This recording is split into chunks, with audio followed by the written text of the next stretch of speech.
Well, a very good morning and welcome back to the Step Arena in Ulaanbaatar. It's day 2 of the Ulaanbaatar Grand Slam, and it's a very good morning. Well, no, we're actually afternoon because it's 20 after 12. So it's a good afternoon to Dennis van der Kees. Good afternoon, Dennis. Yeah, second day, 4 categories today, 2 women categories and 2 men categories. Well, there are a few real strong competitors that went to Mongolia. So let's see what will happen today. Just before we get into today's judo, I'm going to ask Dennis a surprise question. I haven't planned this. Your player of the day for yesterday. Your thoughts on? Well, it has to be the Mongolian, of course, who won the gold. Because yes, that was absolutely brilliant. Also, if you saw how many medals Mongolia won, that was real good. I think the throw of the day was Dennis Vieru with the Kouchigari in the golden score. That was real. Against another Mongolian. He was fighting the Mongolian national championship yesterday. So I think he had 3 or something. Yeah, that was really nice. And we saw some really big ippons yesterday. And let's hope that we will see some really nice judo today as well. Right. Okay. We are going to start with taking a look at the top 4 seeds in each of the weight categories, and we'll begin with the top 4 seeds in the under 63 kilo category. That'll be a nice surprise for our tech team. I'm not sure what they had lined up, but I've gone for the under 63 kilo category. Maybe they'll catch up with us. And well, yeah, I think the 2 women categories are not the strongest today, but still a few good fighters, of course. If you look at the men, the 73 and especially the 81, I think this is the one with the most, it will bring fire for sure. Just have to let our tech team know that we can't actually see the No, so but list. I can say read it we have Nabekura from Japan, former Masters and Grand Slam winner. We have Brigitta Varga, that's a youngster from Hungary. Primo from Israel, Sharir from Israel. Israel is here with a really strong team. And from Mongolia we have the Grand Slam medalist Bolt Gangai. And that are the stronger and the seeded players in the 63 kilogram category. Yeah, again, not the deep, not the numbers. No. But we've got some quality here. Yeah. Let's take a look at the under 70 kilo category then. Well, highest ranked Taimazova, fighting for the IGF, winner of a bronze medal at the Olympic Games. We have Matniasova from Uzbekistan. And of course for Japan, Yoko Ono, silver medalist at the World Championships in 2021. And Mirjam Butkereit, also a multiple Grand Slam medalist. Yeah, yesterday, who was it for Germany that impressed me? Paulina Starke. Yeah, Starke. Nice movement, became unstuck. Against Korban Mamadova, who buried her with that huge uranagi. Yeah, that was good. That was good. So let's see if Butkereit is capable of winning a medal today. And then we have 2 men categories. Let's start with 73. I think one of the stars of Mongolian judo, Tsent Ochir, the bronze medalist at the Olympic Games. Of course he is here and he's also the highest ranked. We have Makhmatbekov from Tajikistan, former world champion in juniors. Let's see if he can make the change to the seniors. Then another Makhmadbekov. Maybe they're cousins. Yes, well, he's fighting for IGF, 2 times Grand Slam winner. And for Israel, Butbul, multiple Grand Slam medalist. I think these are the strongest fighters in the 73 kilogram category. And then the last category, we have 4 categories today, is men under 81. With the highest ranked is Borgashvili from Austria. He won a bronze medal at the Olympics. We have Kubetsov fighting for IGF, Grand Slam winner. And then we have the Olympic champion here, Nagase from Japan. Always a real interesting fighter to watch. We did not see him after the Olympics. This is the first time that he's on the tatami for a big event. So let's see if he's in top form. And on that same side, we have Frank de Wit from the Netherlands, 2 times Grand Slam winner. I think these are the strongest fighters and the highest seeded judoka for the 81 category. Right, you spoke about an interesting category and some interesting names in there. Oh, I want to go to one of the names there because I'm sure you'll be able to give us some background. And it's Frank de Wit. Yes. And the reason for that is that there are times when I think Frank de Wit is unstoppable, just an incredible judoka and capable of beating anybody. Yep. And then there is the other side of that coin where anybody could beat him. He could lose to anybody. What do you think he could do to deal with that? I think for Frank de Wit, the biggest problem is that there are like 3 or 4 guys that it's really difficult for him to win against these guys. And there's a big group. Normally he can beat them, but there are a few really strong. You have Grigolashvili, of course. You have Nagase. And for Frank now, what he wins a lot of medals, but he has to make this final step. And this final step will bring him possibly to a medal at the World Championships or a medal at the Olympics. But he has to make this step. One thing for sure, he always gives everything, 100% energy in all his fights. He's amazing to watch. Yeah, I just watched him doing his warm-up, and then you always see his head like a tomato, and he goes for it. So he's always prepared. He always wants to fight really hard.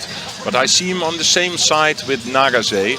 And for me, as a Dutchman, I would love to see them fight, because you don't want to fight Nagase once in 4 years, only at the Olympics or something. And you don't get so many chances at a big tournament to fight your biggest opponents. And for Frank de Wit, there are a few that are really difficult for him.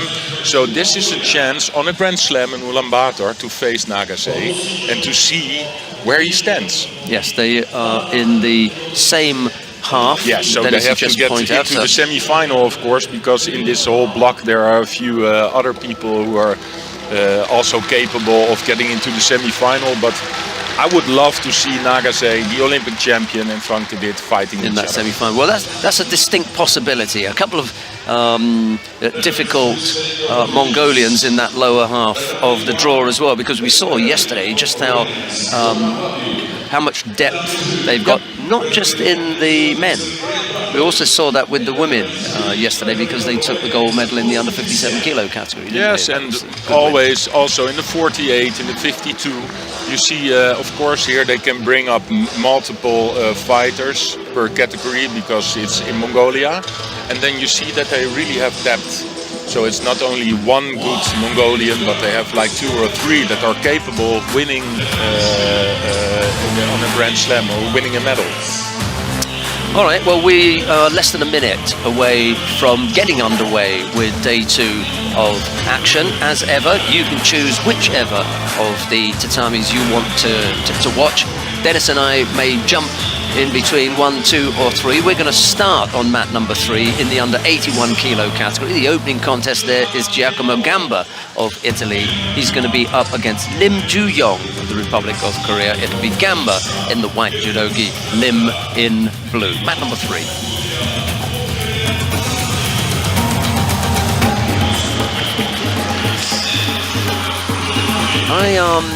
I enjoy the fact that we work for you know, the International Judo Federation, as opposed to a professional broadcaster, where you are almost forced into giving information about just how spectacular and fantastic a day it was yesterday. And I hope that people at home will understand what I'm trying to say here. When we tell you it was a good day yesterday, it's not because somebody paid us, you know, massive amount of money to say that. It's just how the judo went. And yesterday, oddly enough, sometimes on the first day isn't that great, but there was good judo yesterday. I really enjoyed that. Let's hope for some of the same today. Yeah, and the good thing is that with the system we have, the IGF system, you can re-watch all the fights. So when we are talking about this Kouchigari, for example, from Dennis Fierro, I hope, especially I do this at home, you know, when I hear like, oh man, have you seen that Ippon? And then you can watch it back. Yeah. And that's really nice to see a few of those big Ippons. And it was also in the final block, what is not always the best judo, because, well, then it's about the medals, and sometimes you see a lot of tactical fights, but also in the final block yesterday we saw some massive Ippons, especially Abulatse. I loved him fighting yesterday, the world champion under 60. And was it 10 seconds or 15 10 seconds? 10 seconds or something, yeah. It was Walid Kaya, wasn't it? Yeah, the French boy. Yeah. Who threw Yondom Perenlai in a really nice way. So, yeah, he had a day as well. Yeah, the highlights package must have been pretty good yesterday. There were quite a few. Well, Kiar is in the highlights for sure, on the receiving part as well, but also with a few Ippons himself. The referee just making sure that the penalty limb was properly recorded. I'll tell you what, more and more, Giacomo is looking more like Dad when he was young. You look at his face. See some old pictures of Ezio, and then see Giacomo, striking resemblance. Well, there are also big shoes to fill, of course, for him. Yeah. Goodness me. Oh, you know, that's difficult. I have a son myself who's also doing judo, and he's good. It's the name, isn't it? yeah, it gives a bit of extra pressure, of course. Yeah, definitely. You walk out and your name is, I mean, imagine in a few years' time you walk out and your name is Iliadis. Yeah. Oh, this is a nice score. Yep. I like that for a score. It was right in front of... Was it enough? Well, it's right in front of him, and he's decided against it. The elbows just out. He was unfazed. You know, with a few years ago, with the new rules, we thought that Kataguruma would be completely out of the judo system, because normally you always make the Kataguruma with the hand. Oh, and now he's got thrown himself for Ippon with the, well, yeah, you know, the Koreans and their shoulder throws. So really close to a Wasari Gamba himself, and then just a few seconds later, thrown for Ippon by Lim from Korea. Two hands on one side. How quickly he gets down and underneath. Beautiful position. Really to launch his opponent.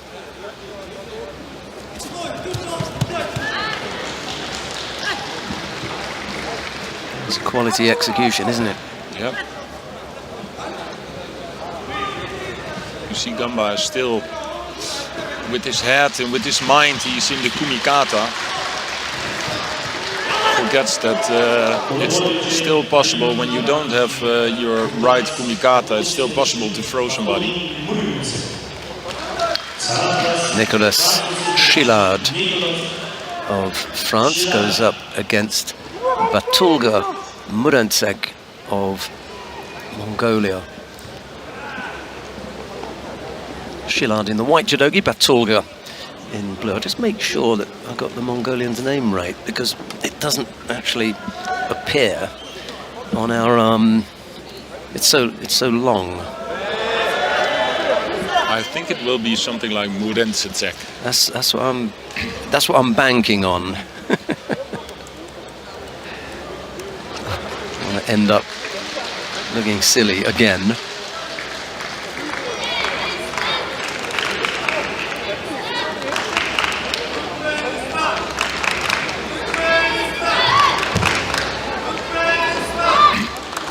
Batulga Murensen.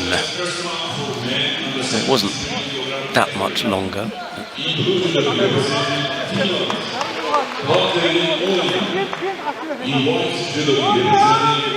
Just having a chat in the background. The two coaches on the left-hand side. Ungvari Miklos. I'm just trying to think who was on the left side. Oh, I know. It was Arsen Galstian. Galstian and Ungvari Miklos. Both are medal winners in London in 2012. That was the thing in common, I guess, that had them having a chat.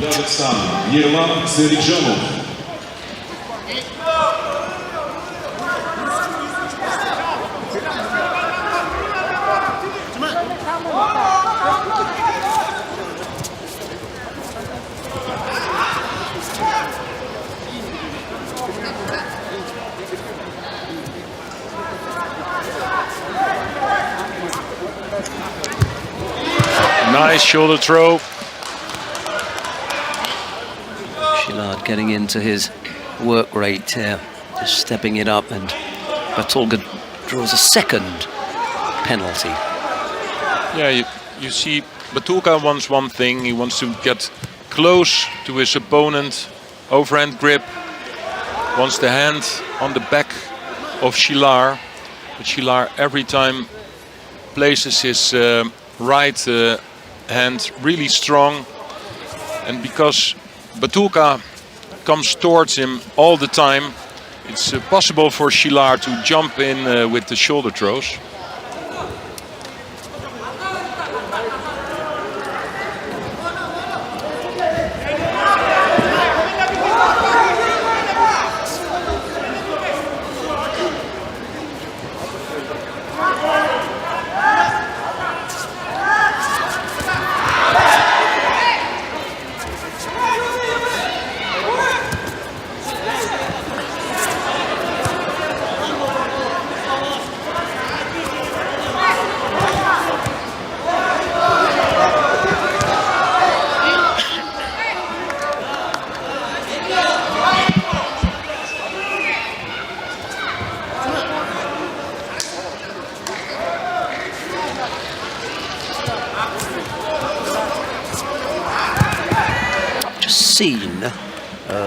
One of my colleagues sent me an email.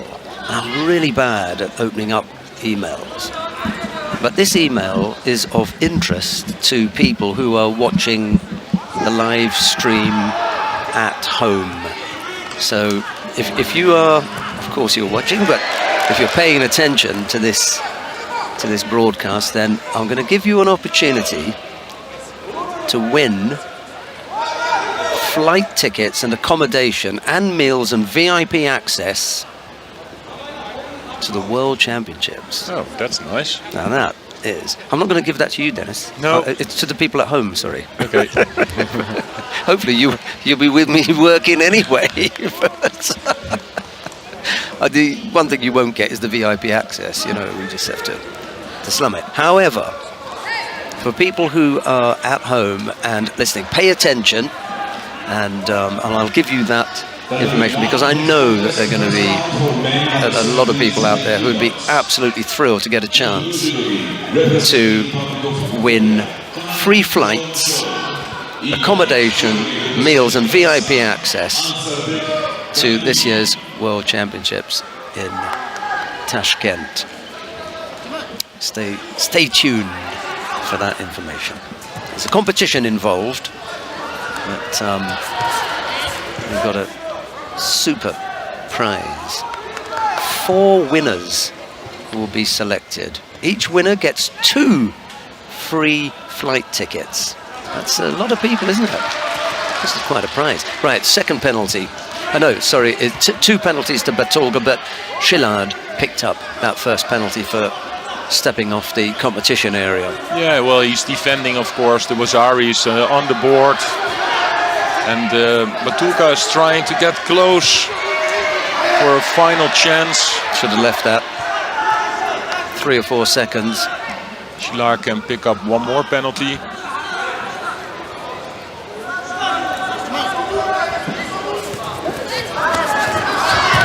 Almost with the left ojigari. Big stretch. 3 seconds left. As I've said many times before, I've never seen anything less than 4 seconds.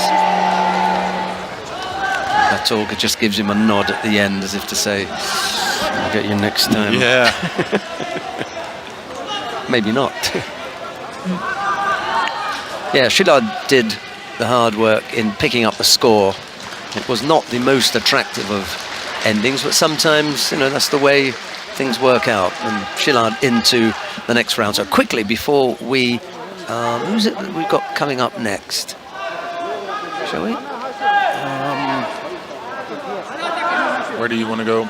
We can stay here. It's not that much dragging us anywhere else. Unless, of course, you see something that you definitely want to go and have a look at. Well, because after this fight... we'll stay here for a bit, yeah? Ramazan Alaberdiev of Uzbekistan goes up against Hasib Mustafa of Pakistan. It'll be Alaberdiev in the white judogi, Mustafa in blue. It's not often that we get to see fighters from Pakistan. No. And the odd thing is that they're always on the tatami. Do you know why? No. That's where all the gis are made. Not sure if you were aware of that, but yeah, that's where they come from. Most of them. Tatami 2. First round for women under 70 kilogram category. I want to make a change to Tatami 2, please. Right, okay, let's go to mat 2. Madina Taimazova, representing the International Judo Federation, goes up against Kim Hye-mi of the Republic of Korea. It's Taimazova minus the phone. In the white judogi, Kim in blue. And I say that because she very famously came onto the tatami with a mobile phone once. But Taimazova was a medalist at the Olympics, and for people who remember, with the big eye, with the big blue eye, I was there, and I got a lot of text messages from people who were watching the judo, and she said, "How is it possible that she's still fighting?" Yeah, that's judo. That's judo. Yeah, and. Afterwards, I saw her standing with a big smile, this eye completely blue, completely closed, but with this bronze medal around her neck. Right foot heavily strapped up. Looks fairly recent as well. You can tell when they've had some new strapping on there. Next contest, first round for women under 70 kilogram category. In blue judogi for Chinese Taipei. I saw her yesterday, actually, and I thought, is her eye still bruised? Maybe it's just a year later. It's just psychological, you know, but it did look as though it had some bruising there, and I thought, I'm not going to ask. Kim picked up the penalty there. But also, when you have some sort of, the way you're fighting, sometimes you get your injuries every time on the same side or on the same place. Yes. Because it can happen. For example, if you're a right-handed fighter and you like to fight close to each other, that you have like one ear that is bruised every time, and the other one is quite nice still.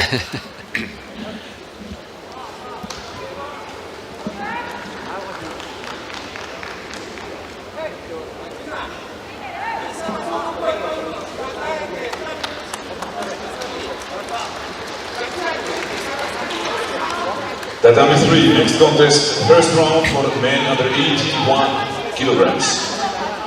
In blue judogi, representing Qatar, Khalil Rebahi. In white judogi, Ono Yoko has taken to mat number 1. That's in the under 70 kilo category. Nice combination there. Right side Iduchimata and then left Arate Sena. You maybe Ippon Sena, I didn't really get to see.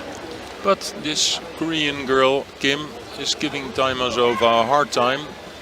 For Kim, this is the first time that she's fighting in the World Tour.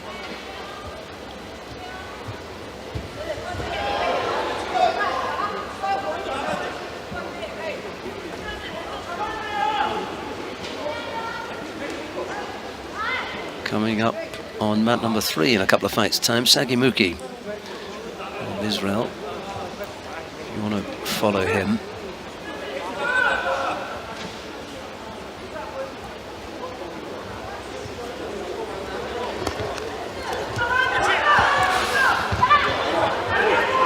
She has the arm. Yeah. Can she make the arm lock? Another turn, maybe. Still got it. It's going to be hard now. Yep. Yep. Good newaza from Taimazova. She already had the arm when they were still standing.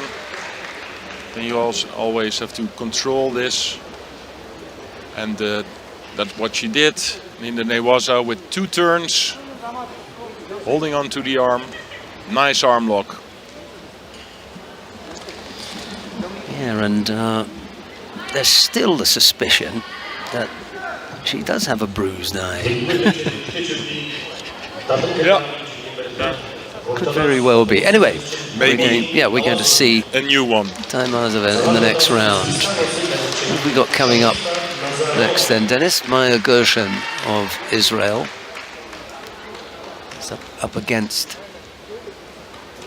Batarsuk Ganzaya of Mongolia. Goshen in the white judogi, Batarsuk in blue. And we have seen a really good crop of Mongolian athletes on day 1. Let's see what they can do on day 2.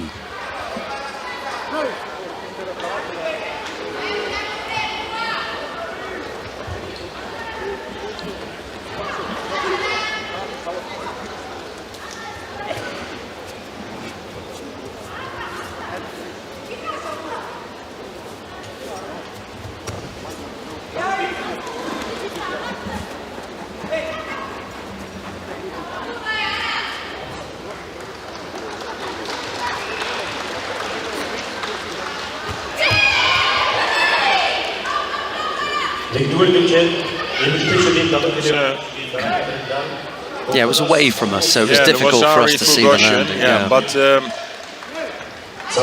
it's funny to see because she fights left-handed, but all her throws are on the right-hand side. Again. Yes, yeah. Grips left and throws right. She wants to control the left arm of the Mongolian. So that's what she wants, to control that sleeve. And from that situation, she gets in with the right techniques.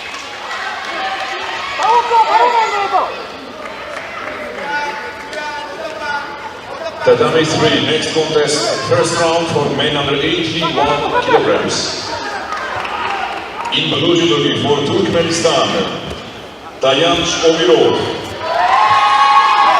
In white judogi for Kyrgyzstan, Asad Masabirov.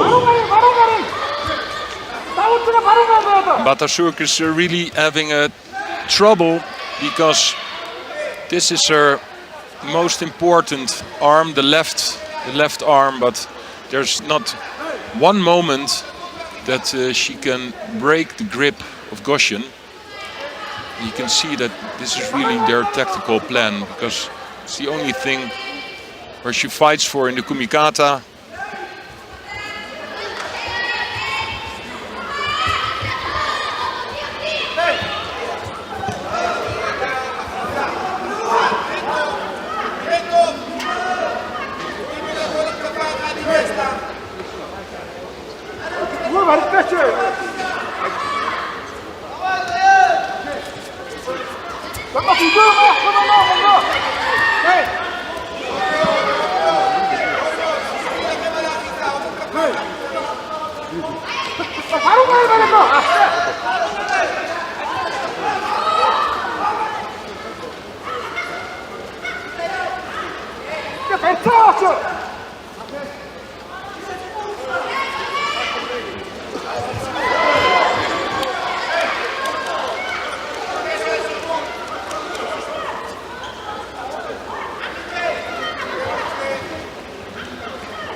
We have a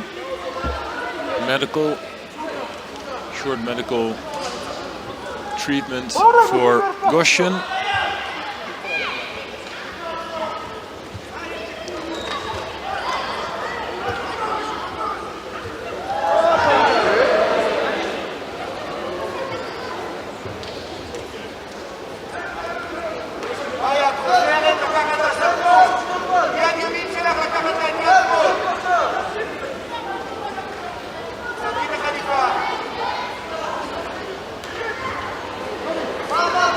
Something with the nose. You can see it.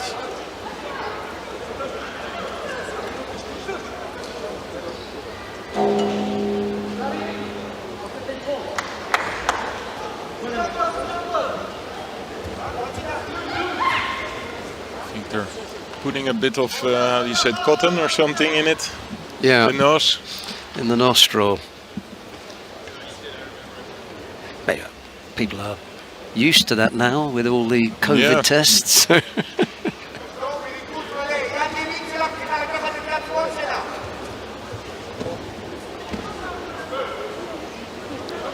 Well, this gives Batarsuk also a bit of time to think of a different fighting plan, because the way she's fighting at the moment, that will not bring her win. Mazari on the board for Goshen, and every time Goshen, well, she's coming back now. Goshen every time controls the left arm. The Mongolian has to think of a different plan, something else.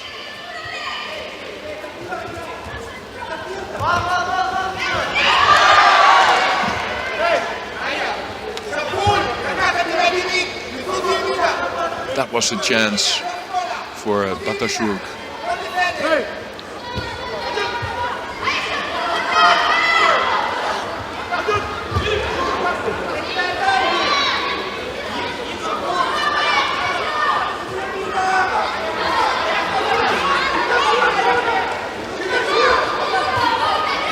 Goshen had a one-sided grip for a while.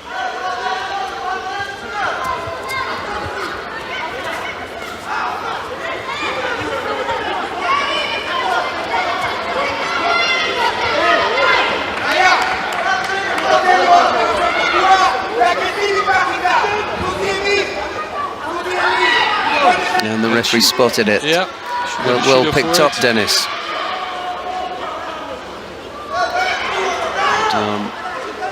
Is it Nyberg, the Swedish referee? Yeah, Bjorn Nyberg. He wasn't too far behind, was he, in spotting it?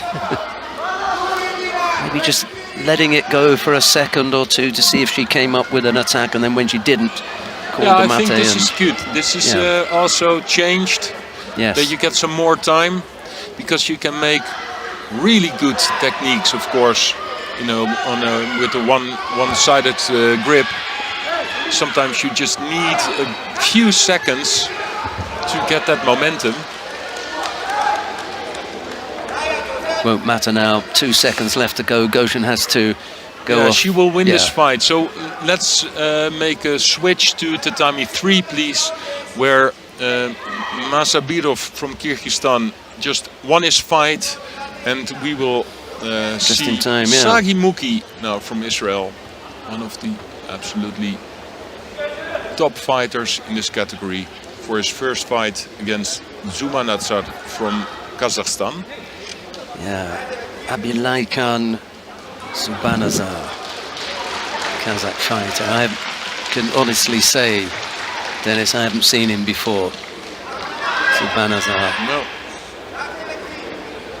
See if we can find out anything about him. Sagi Muki comes to the tatami in his usual, you know, he slides in onto the tatami, doesn't he? Or glides, I should say. He always looks quite confident. Yeah. And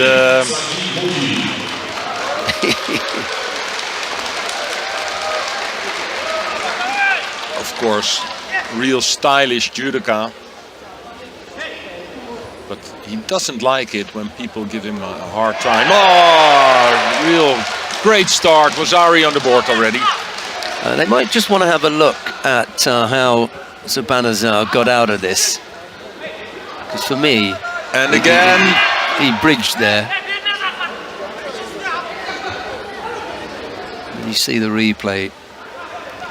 Subanazar definitely bridged.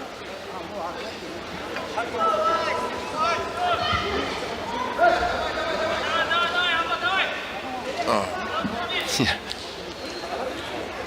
Anyway.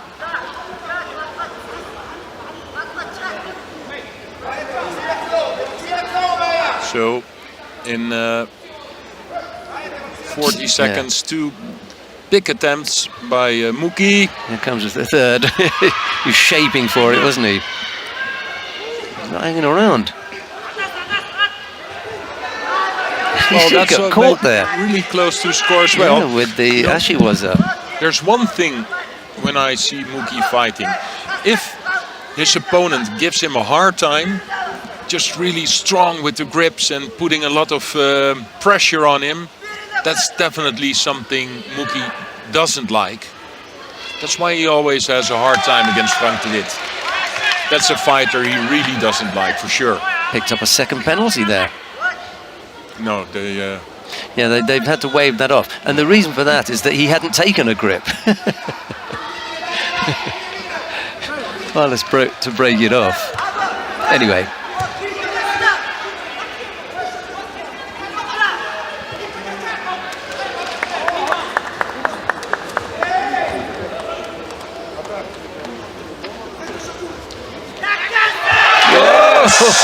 Sorry. Over rotation by Muki. And you can see that Subanazar is putting the pressure on him, on Muki, and he doesn't like it. He wants to have like, how do you say it, really controlled fight. Well. Yeah, I'm okay with the Wasari here for the landing. Yeah. Yeah. I'm absolutely perfect decision there by the referee. In trouble again. I don't know what is the problem with Muki. I think he injured himself with the first attack from Subanazar, where we already thought, oh, this was close to a score. I already saw him with his hand on his ribs.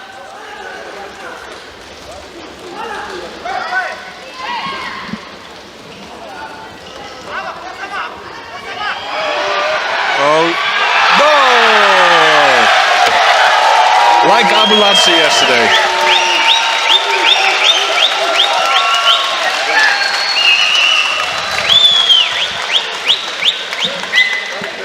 Right, now the only thing they can be looking at here is Subanazar's leg.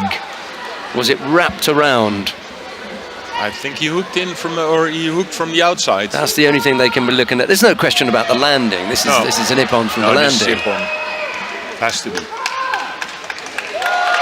Yes. Yeah, that's okay. That's a Kosoto with the right leg. Yeah, that's fine. So, first Muki is the first favorite who's out. Yeah, thumping end. There. Scoring a Wasari in the first 10 seconds. Yeah, and then going downhill after that. Right then, Dennis, we're going to catch our breath and stay here, or do you want to go to another mat? Matniazova of Uzbekistan on mat number 2, up against Ebony Drysdale Daly of Jamaica. We don't have to get to see them. Choice is yours. You can stay here with Greluti Uya of Mongolia and Barto of Slovakia. Why not? Still in the under 81 kilo category.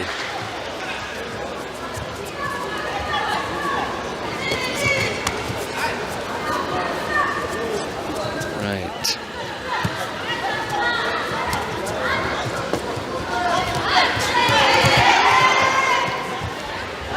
Tuya Bolo Ocher of Mongolia.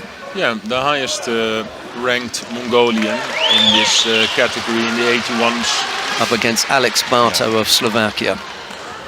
There's not a real top favorite for Mongolia in the 81s. Kirill Tuya is the highest ranked, number 42.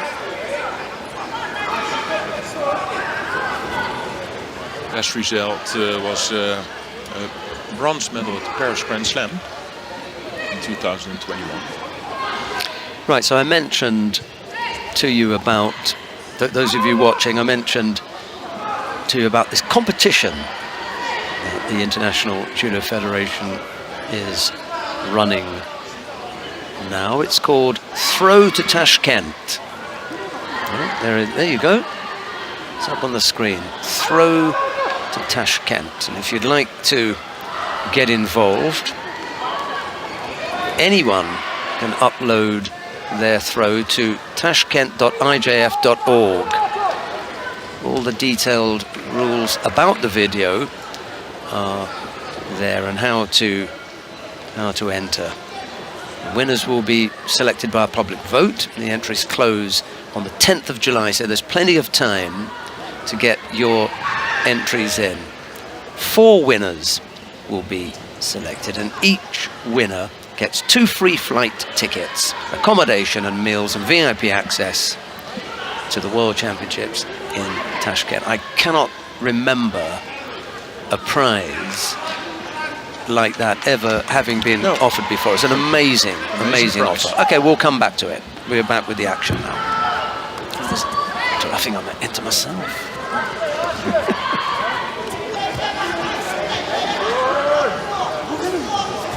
And you have to bring somebody to show them. Yes, I wonder who'd want to come with me. I just think about that. I have absolutely no doubt whatsoever who it would be. Oh, huge entry there from Kirill Tuya.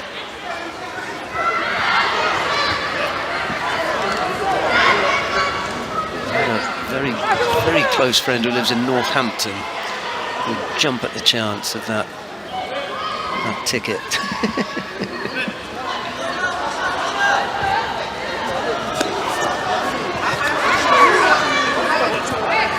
Kido's picked up by Barta. That's really unfortunate. 2.5 minutes left on the clock. See this going the distance, Dennis?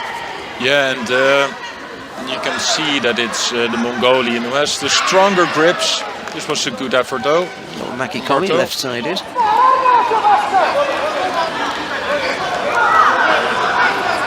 Kirill Tuya, highest ranked Mongolian, a youngster. 21, won a bronze medal at the Grand Slam in Paris last year, so maybe their best pick for the next few years. He's looking quite strong. But he's come with that Maki Komi again. Got himself into a good position, Barto. Almost brought that off. Yeah, but he also came in with this Osotagari way too easy. Put in his leg, but there was absolutely no control from the upper side. So almost countered by Barto. 2 penalties are going to cause him a problem, I think.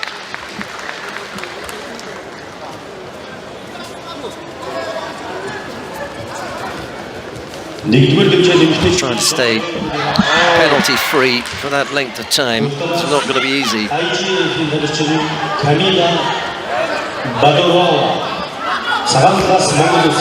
But this again was a bit of clumsy situation from the Mongolian.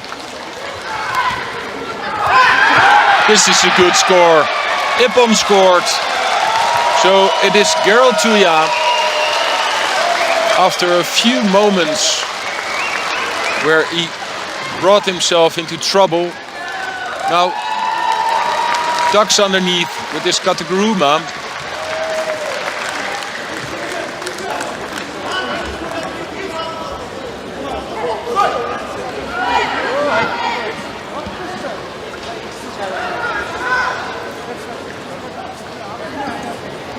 Overboard 일대주기 나이 분야를 지키겠다. 국가가 이파로 신다르신 밀라노 가자리아 사람과 사람을 신다르신 박사님이 일부어이다.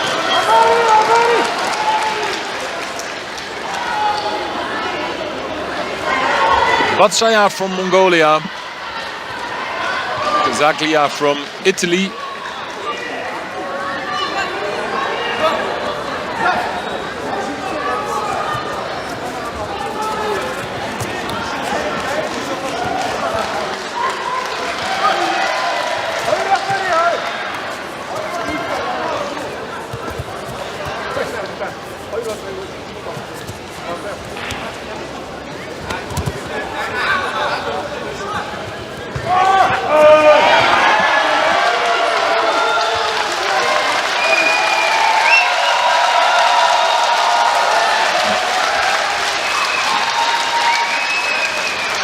On the board for the Italian.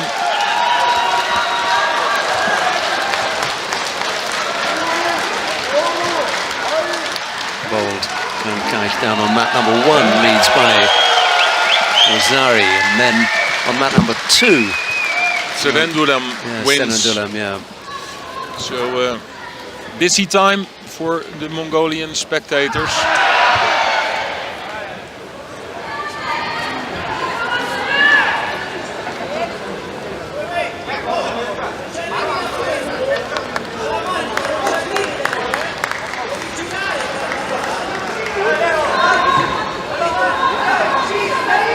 Overboard emektaşılayacak bunu kadar için herhangi bir tane Bangladeş'in için sanımsız havludan 장안타스 무달리 서방 소시는 için Kim Ji-young.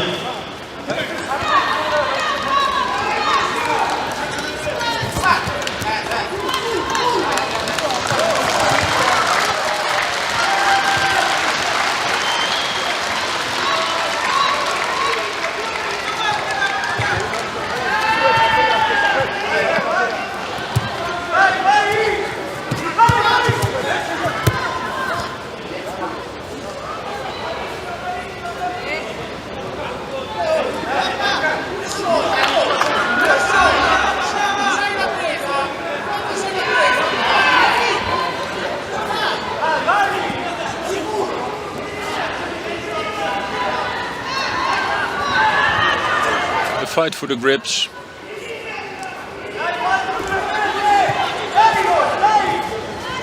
Vatsaya showed already a few times that he's good with his feet.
Close battle it is.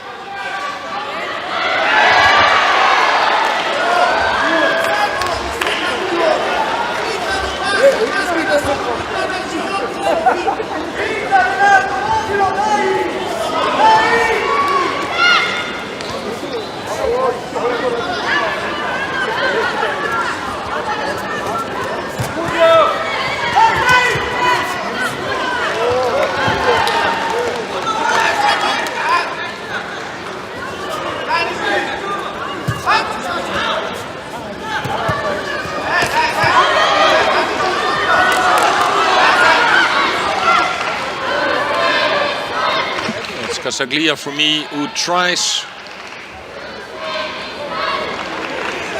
the most. This low Oichigari before Katakuruma Seonage.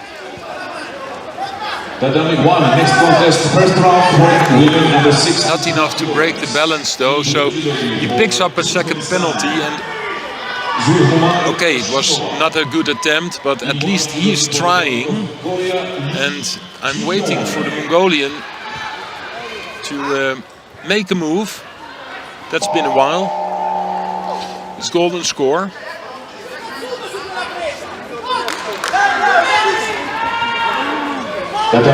So for me it's the Italian who tried a few times but ended up with a second penalty for him. This is interesting, but of course lifting and staying close to each other, a bit of the wrestling style, that's something that all the Mongolians know. They feel really comfortable when their opponent is really close.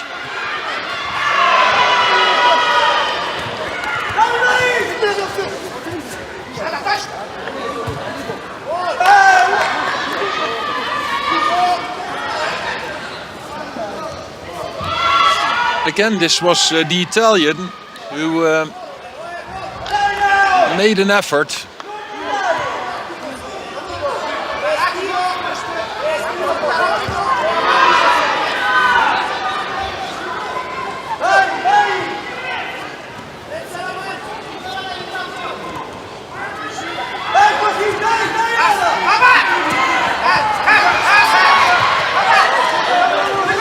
Now this was really nice from Batsaya.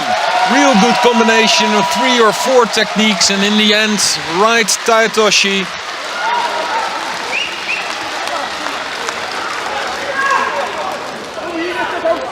He didn't make a big technique for a few minutes, but with this combination, with the feet, I like that, and afterwards jumping in with the right Taitoshi.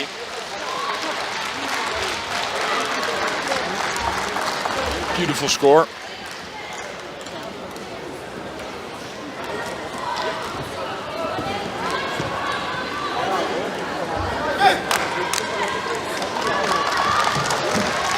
It's Lee from Korea in the white judo gi facing Rebai from Qatar.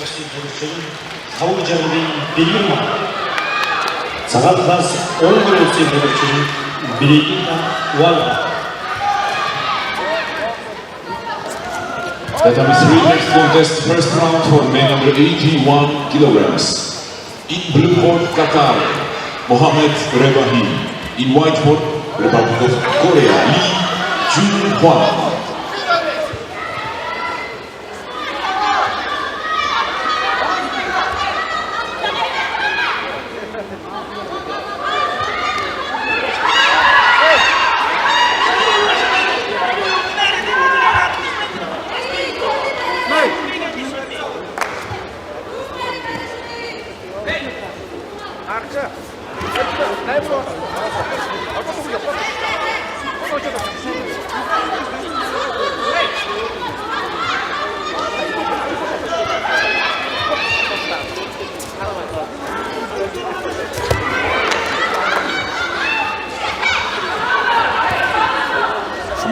In this fight, of course, Lee, the absolutely favorite, winner of the Tbilisi Grand Slam just a few weeks ago, and scores with a beautiful ippon.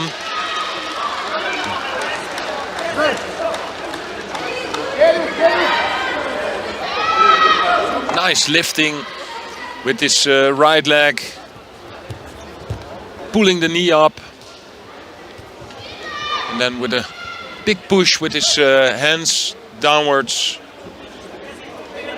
throwing his opponent flat on his back. Nice one.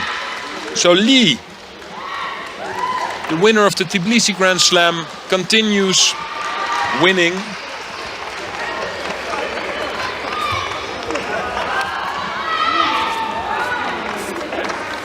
Tatami 3, next contest, first round for men under 81 kilo. In blue judogi for Portugal, João Fernando. In white judogi for Zoloyev from Kyrgyzstan against Fernando from Portugal. And after this fight, Frank de Wit against Timur Sana. Yeah, Frank de Wit for the Netherlands. I'm getting myself warmed up for that one. Yeah. second round for men. Well, good luck, Sheldon. There's going to be action. Blue for Tajikistan, Behruz Khojazoda. In white for IJF, Makhmatbekov.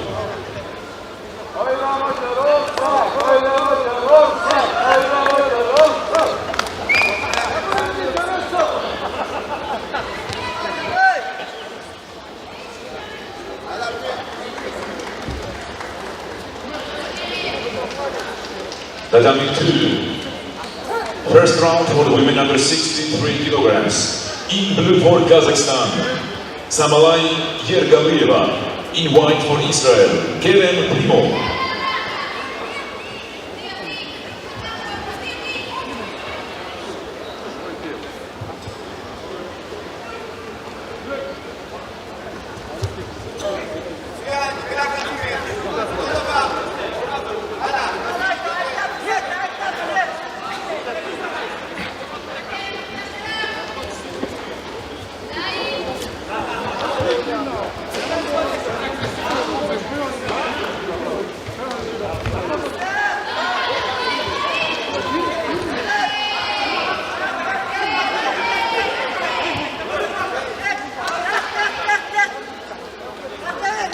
Strong left arm from Zoloyev on the back of the Portuguese.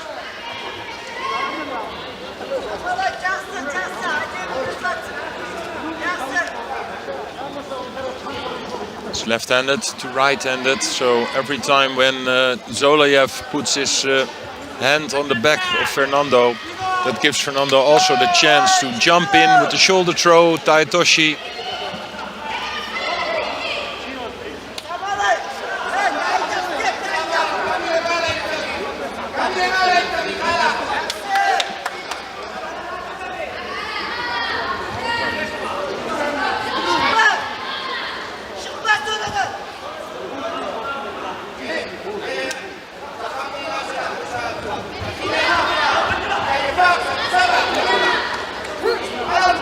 Oh, nice switch to the other side, but it was Matej already called. I think there will be a Shido for Zoloyev.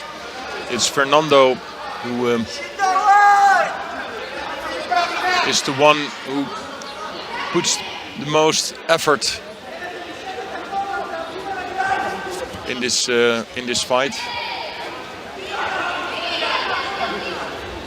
Every time places his right hand on the lapel. Nice switch.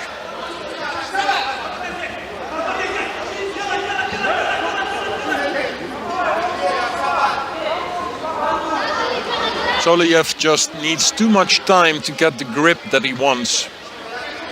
And every time it's Fernando who places his right arm really well.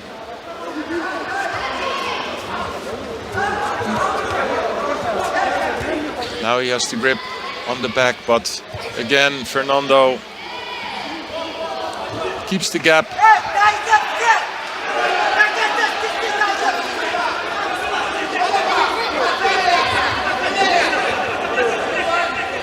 Oh, nice drive. Wazari on the board for Fernando.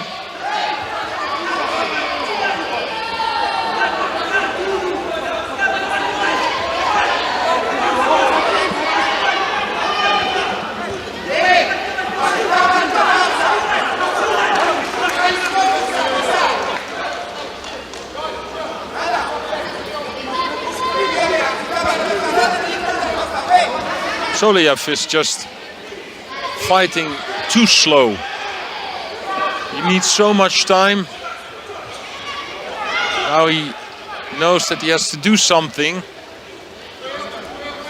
Still 42 seconds on the board. Vasari.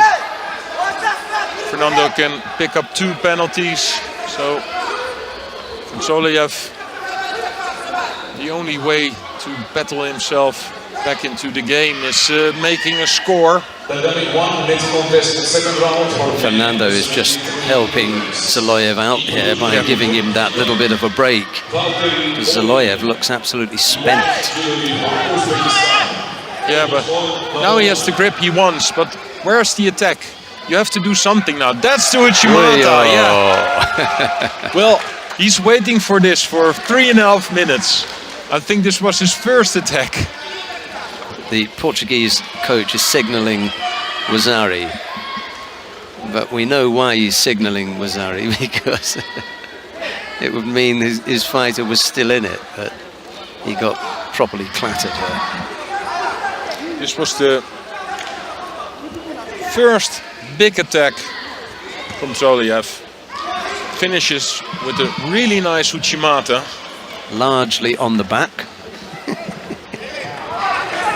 Just bear that in mind. At home, largely on the back. He just woke up after that Wazari. Frank de Witt is making an appearance now. I'll let Dennis van der Geest take control of this one. Against Turmustana from Mongolia.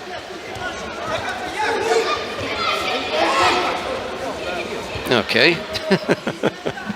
Just sitting on his knees after a few seconds, so... He didn't like that at all, did he?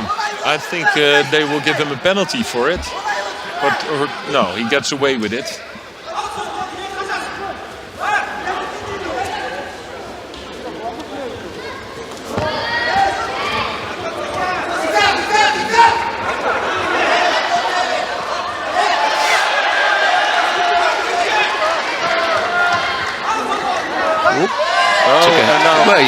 Well, he got a hit to the head. If they're giving a... Yeah. That was a bit harsh. Yeah. But if they're giving a penalty now, that would be strange. Not only that, he did get... Yeah, and well, he got a hit to the head.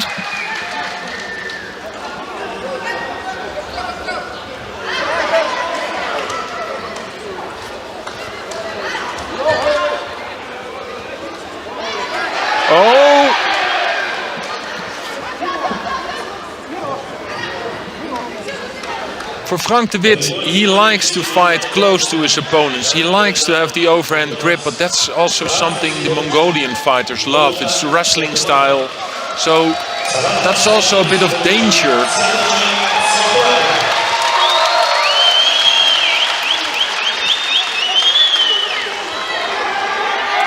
Can he throw him?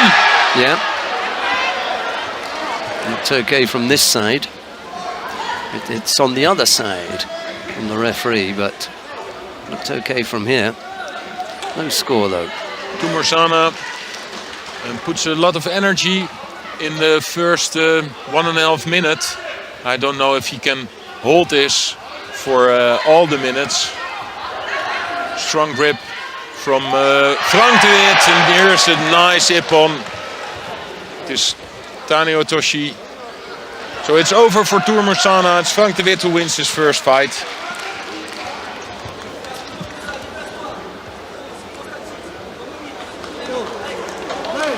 Big Koso Dagaki. Yeah, something Koso Dagaki it is.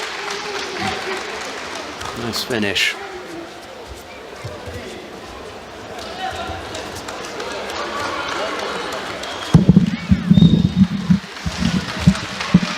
Can we change to tatami 2, please? Where Tatami 3, next contest. Sent Ochir from Mongolia is fighting Otman from France. Lachlan Moorhead. Sent Ochir, bronze medal at the Olympic Games.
Both fighters have picked up a penalty apiece. We've got a little under, well, yeah, a little over half the contest still to come.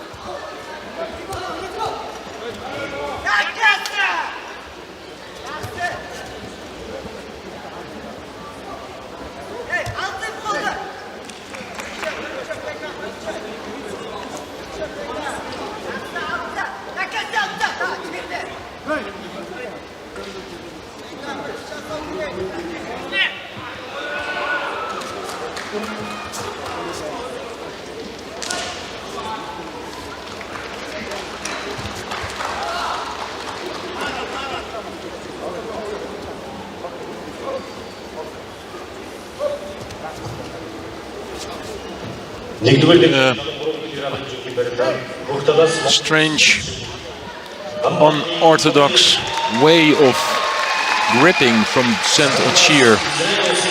Really wide. One hand in the elbow, the other hand on the back.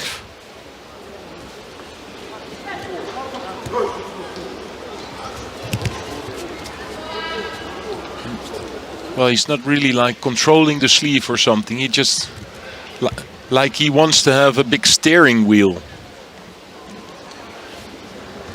Yeah, it's funny how different players can work from grips that almost appear to have nothing going for them. All of a sudden they come up with something rather spectacular. Well, it looks like a way a wrestler would grab his opponent. In blue judogi for Republic of Moldova, Victor Stedbu. In white judogi for France, Alpha Oman Jallo.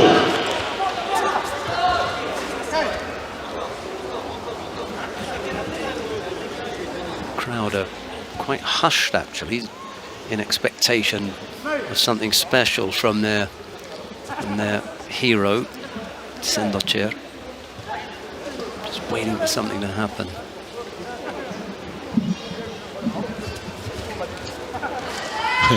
Otman is doing the same now, also with his hand on the elbow. Uchimata attempt.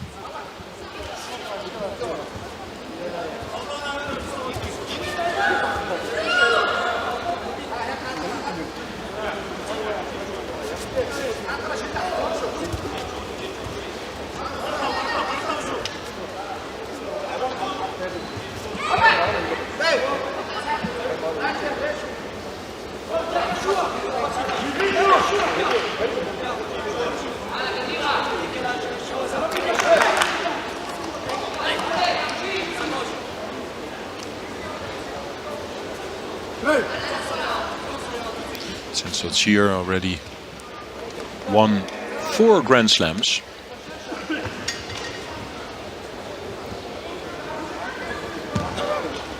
Abu Dhabi,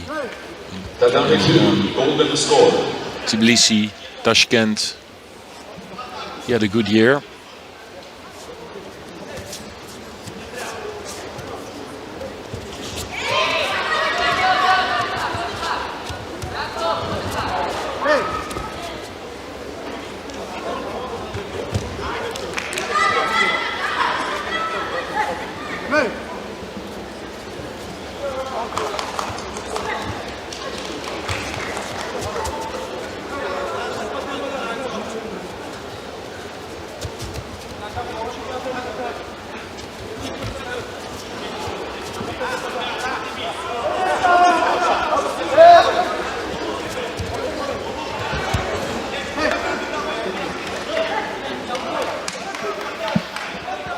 For me, it's just controlling the fight, waiting for another penalty for the Frenchman. That will end the fight, of course, because Otman already has 2 penalties.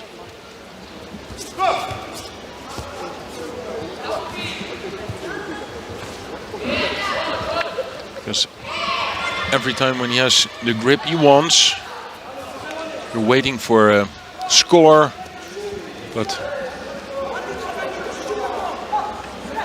he's quite well defensive.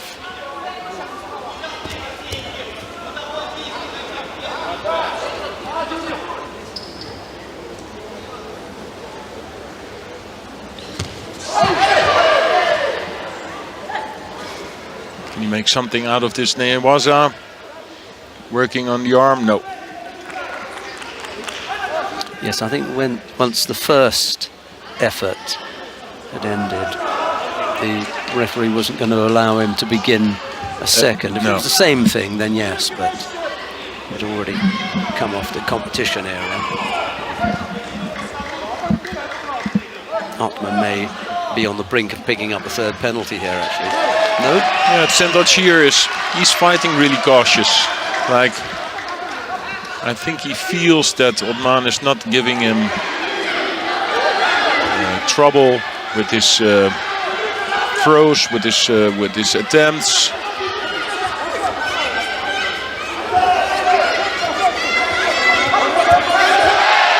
He just sits on his backside. Yeah. Going to score. The other thing is that Otman wasn't tempted to put his hands down, you know, as just so many. On the spot, but I think it's out now. Yeah, it's done. Here's the hold down. It's Central Cheer. Up to 2 minutes into golden score.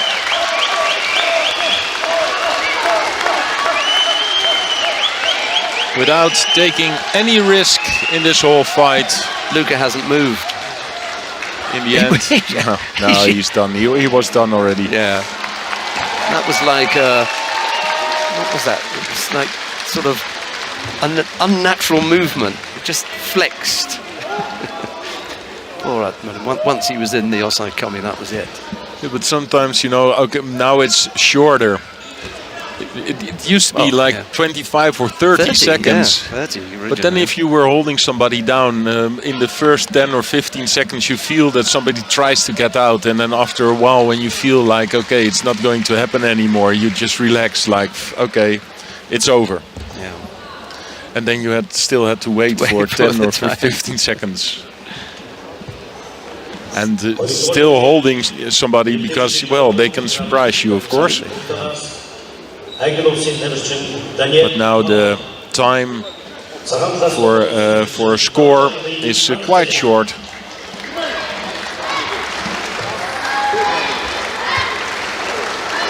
Love your goal against Daniel Powell. In white for France, João Benjamin Gaba. In blue for Korea, Kan Hyun Chol.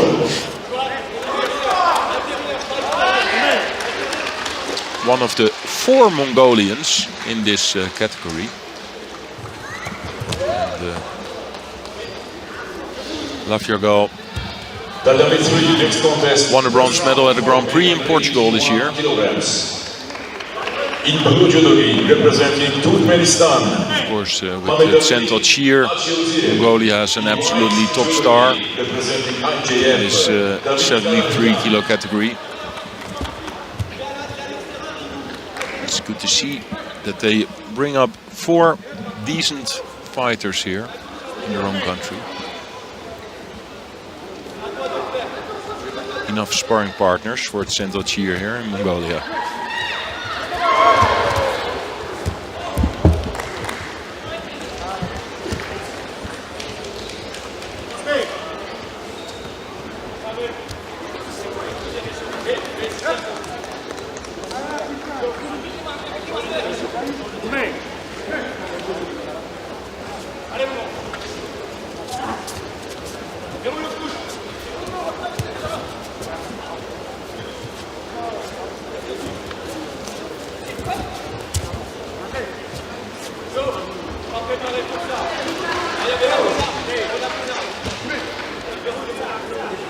Tatami 3, next contest, second round for men under 81 kilograms.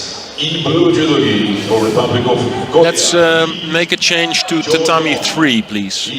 Because the highest ranked in the 81 kilo category is Borgashvili from Austria. Olympic bronze medalist. And he's having his first fight against Lim, who won his first round against Gamba from Italy.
Penalty for both fighters.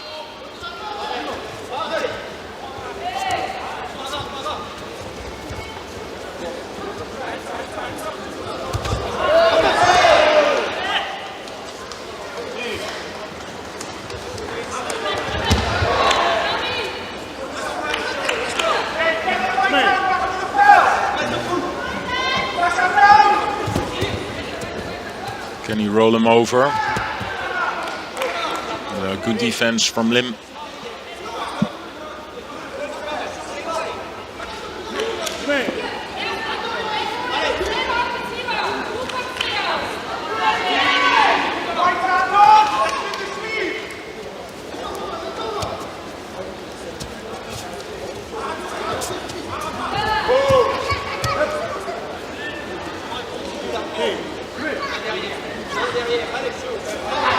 That's a good effort by the Korean. Lim it was who in the first round put out Giacomo Gamba, if you remember. Just said it. Oh, I beg your pardon. I'm really sorry. I must have been somewhere else. Yeah. I'm so sorry. You were with your mind to this beautiful prize, of course. Yes, I was thinking about the road to Tashkent. Quite right. So let me get back on track. It's something we'll come to in a minute, but well, let's make a real beautiful bridge. Borgashvili is also thinking of this road, of course. Thanks for helping me out. And I can see that he wants to make a good result here, because he's fighting quite defensively, not taking any risk, and that brings him now in the position that there are 2 Shidos on the board for him. So, because he's the one every time with the strong grip, but then he doesn't launch an attack or something. He's just a bit too cautious, a bit too defensive. In white, judo from Japan, Ono Yoko. Ono Yoko is about to take her place on mat number 1 in the under 70 kilo category. They're all already up to the quarter-final stage. Yeah, so the first of the quarter-finals. Going up against Shokista Nazarova of Uzbekistan. We'll keep an eye on that one.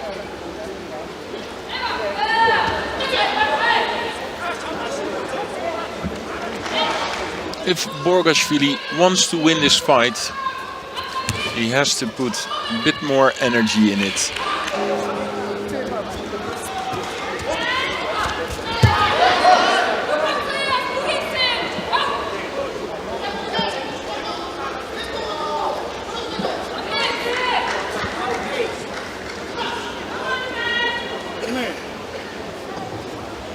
Tatami 1, winner of the quarterfinal in white, judo from Japan, Ono Yoko.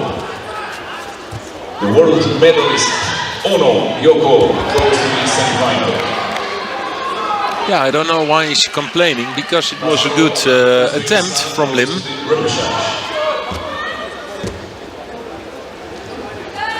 Tatami 1, next quarterfinal for women under 70 kilograms. We're into golden score. And you see Borgashvili is getting a bit of frustrated. It's his own fault He has to do some extra now. 2 Shidos on the board for him, and it's just too easy for Lim to jump in with a technique every now and then.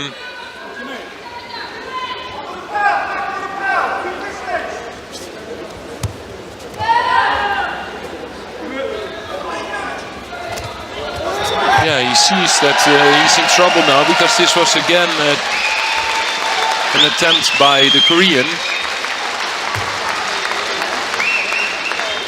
Cheers for Lav Juggle from the adjoining mat. Ooh, almost got caught there. Yeah, started it this Oso Dagari from like 2 meters ahead or away from his opponent.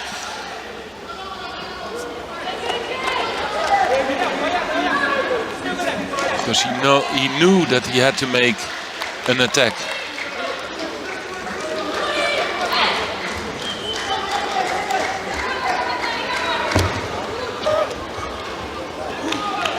Tatami 2, next contest, second round for men under 73 kilogram category. In blue judo for Uzbekistan, Shahram Akhadov. In white judo for Tajikistan, Somon Makhmatbekov.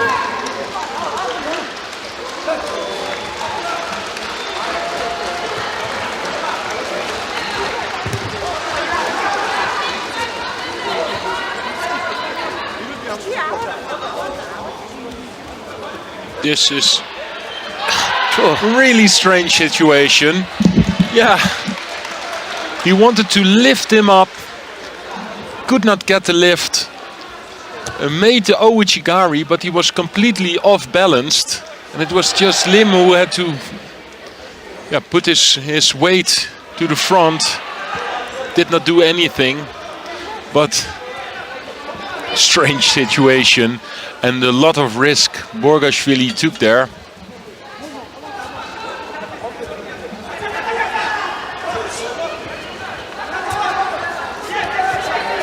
Oh, bad attempt.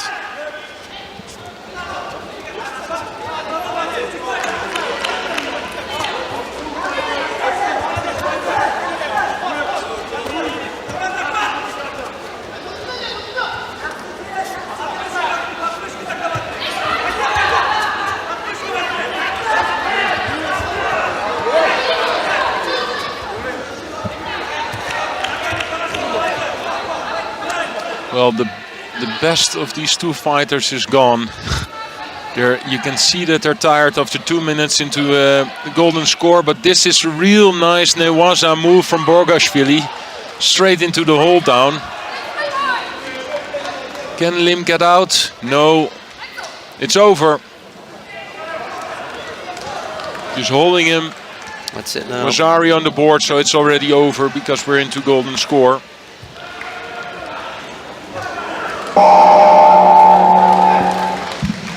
So after 6.5 minutes of fighting, it's Borgashvili who wins. This was not an easy win for him. Nice Newaza skill though. Wrapping in his arm on the belt of the Korean. Rolling him over. Budgereit goes to the semi-final. Bekash Izzi of Kazakhstan goes to the repechage. Tatami 1, next quarterfinal for the women under 63 kilo. In blue for Uzbekistan, Sevinch Isokova. In white for Israel, Gilisha.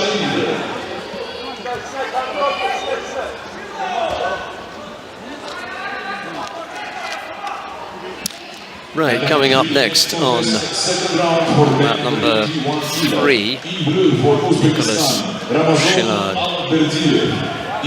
France.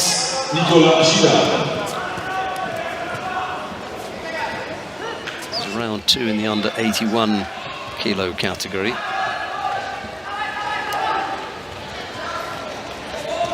Alaberdiev, Ramazan Alaberdiev of Uzbekistan.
right-sided effort there from Shillard. Low, Seotoshi.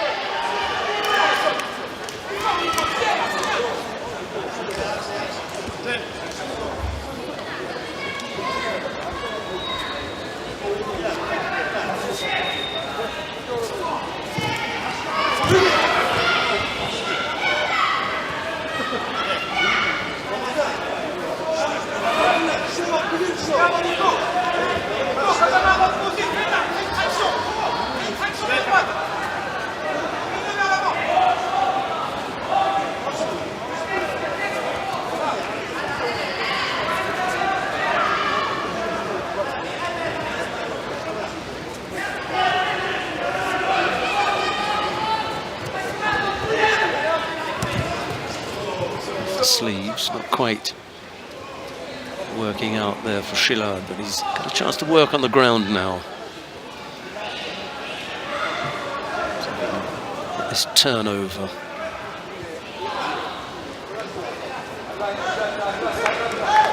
Tatami 2 golden score.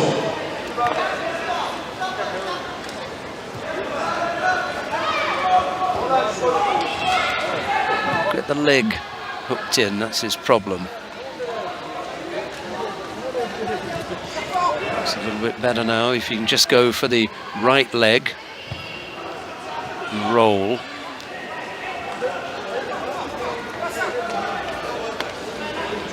Strong defense from Alaberdiev. Yeah, here we go. Squeezing it on tight now.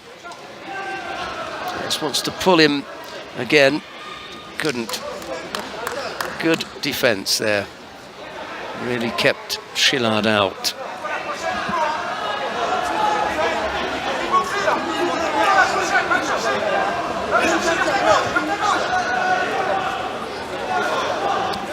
Looked for a moment as though he was going to be successful there, Shillard. That's what kept him out.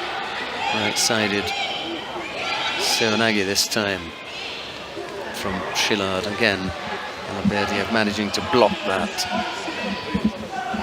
He picks up a penalty for passivity. It's Shillard managing to do all the work at the moment.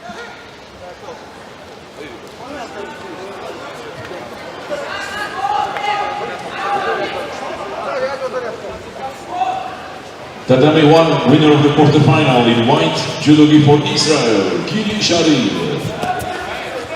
Sharif goes to the semi-final. Isokova of Uzbekistan in the repechage. Yeah, Alaberdiev really going to have to pick things up here.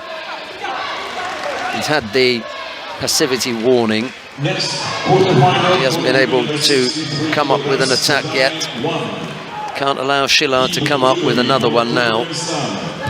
It's a bit better. In white judogi for IJF, Kamila Badurova. Really needed to come up with a strong attack.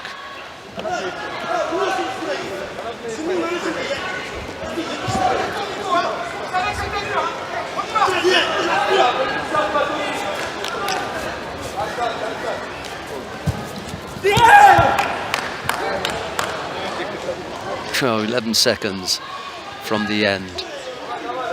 Big Koji Gaki brings Alaberdiev down onto his side. That was enough for a score, and he can wander out the competition area here now. Shillard will pick up a penalty also for avoiding to take a grip. That will be that. Unfortunate for Alaberdiev to have given up the score right at the death there. Shillard, who goes into the next round. Winner on tatami 1 in white for IJF, Kamila Badurova. Badurova goes to the semi-final. Tatami 1, next contest, quarterfinal for men. Right, we've got coming up. We may go down to mat number 3 now, because we've got a quarterfinal in the under 73 kilo category about to start. will go down there shortly. In In the meantime, Alan Kubetsov is about to take to mat number 3. He's up against Asad Masabirov of Kyrgyzstan. It's Kubetsov in the white judogi, Masabirov in blue. We won't get too involved in this because we're going to go down to the far end of the competition hall in a second.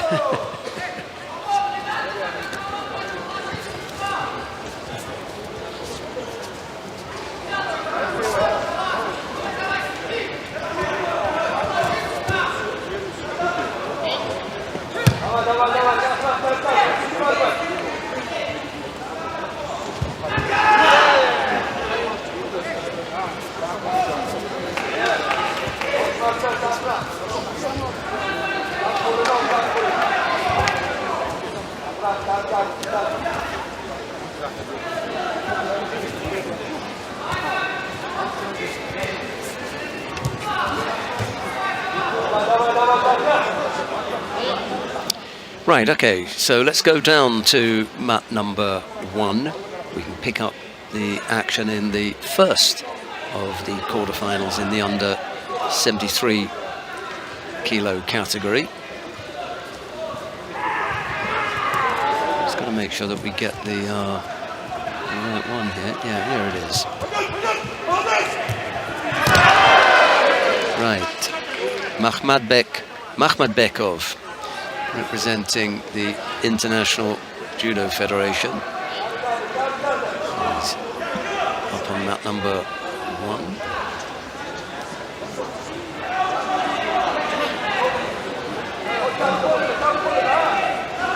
His opponent up there is Obidkon Namonov of Uzbekistan. Makhmadbekov in the white judogi, Namonov in blue. He joined the contest with a little over half the contest still to come. Namonov has picked up a single Shido.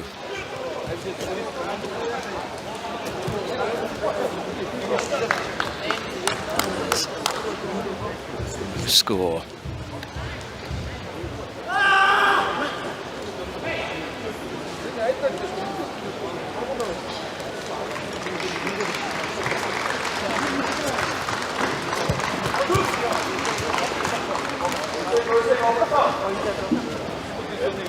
Right-sided Ojigari that Namonov stepped off.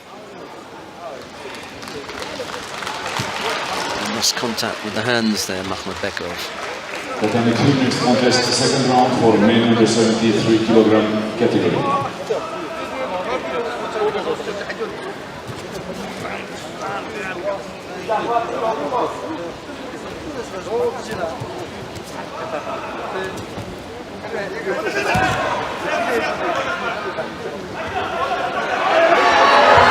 Yeah, that was a spectacular lift there. Brought him down onto his side and then his back. Wazari the score. Makhmadbekov leads with a little over a minute left to go. This for a place in the semi-final.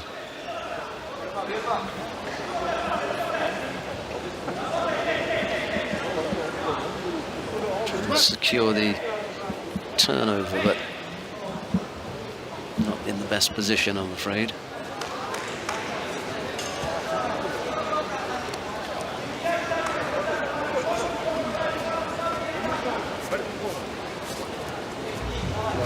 It's Namonov who's going to have to go off for a little bit of treatment. Give Makhmadbekov a chance to gather himself.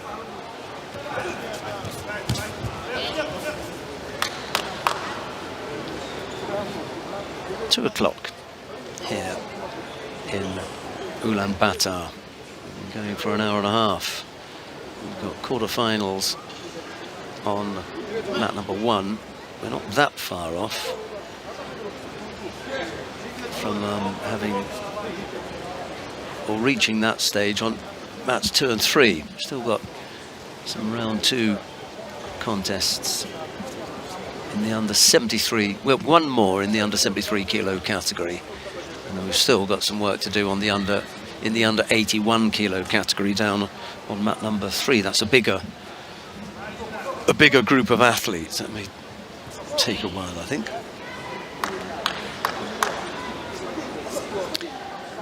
I did promise that I would tell you a little bit more about the Throw to Tashkent competition that the International Judo Federation is running. You can find out information about it on tashkent.ijf.org. Anyone can upload their throw to tashkent.ijf.org.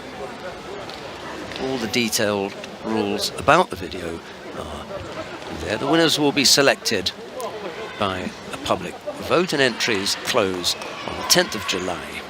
4 winners will be selected, and each of the 4 winners gets 2 free flight tickets, accommodation and meals, and VIP access to the venue in Tashkent for the World Championships. What a prize that is. I'm reminded that we gave a similar prize in Throw to Tokyo. I can't actually remember that, but apparently I was involved in that.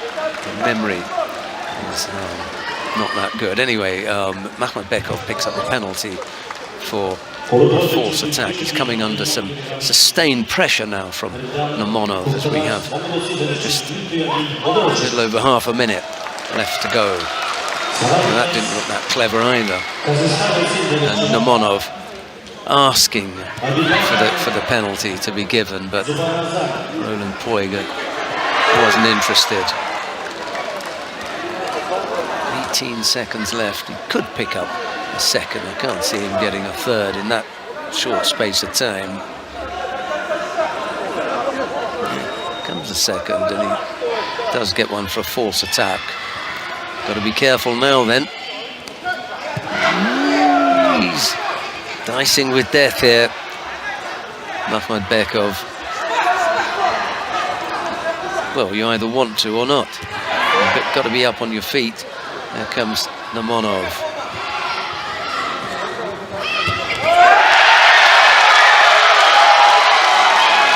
He's done just enough to shade the Uzbek out.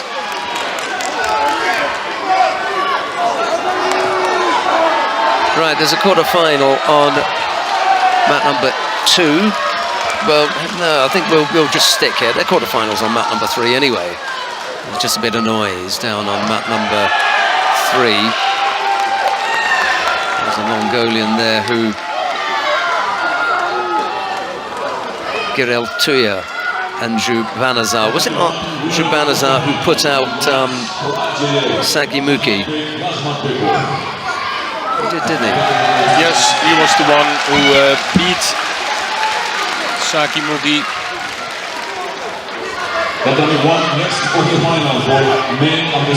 Well, I'll tell you what, we might go down to see what's happening down on mat number 3, because we're going to go there anyway. So and afterwards, we want to see the Olympic champion Nagase. Exactly. Will be fighting after this fight. Right, we joined the contest between Zhubanazar and Girel Tuya with 2 minutes and 45 seconds left to go. It's Girel Tuya who leads by Wazawi, Zhubanazar in the white judogi, Girel Tuya in blue, and here is Dennis van der Kees. Yeah, Zhubanazar won against Sagimuki.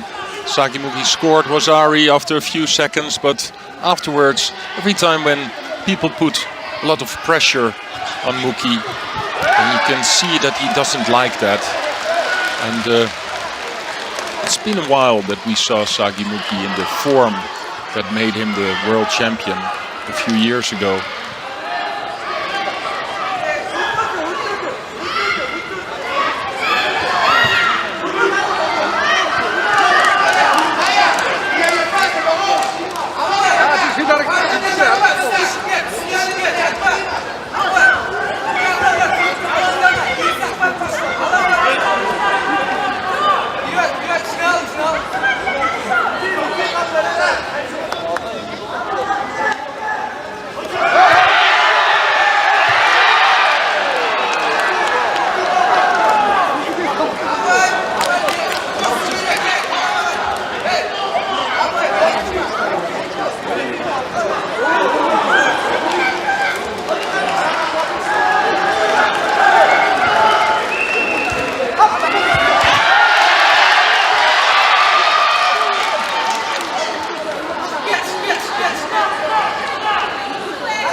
Well, 1.5 minutes to go. The Wazari on the board for the Mongolian, but this fight isn't over yet.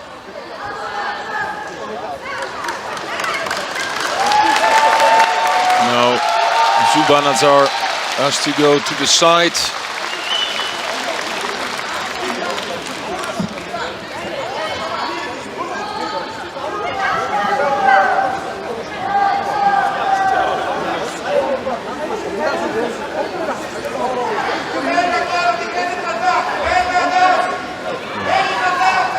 Little bit a nosebleed. I can see it just in front of me.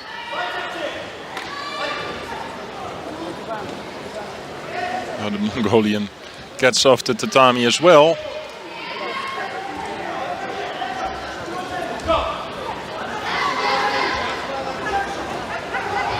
So we have the situation here where both of the athletes are getting some medical treatment. Both on the nose.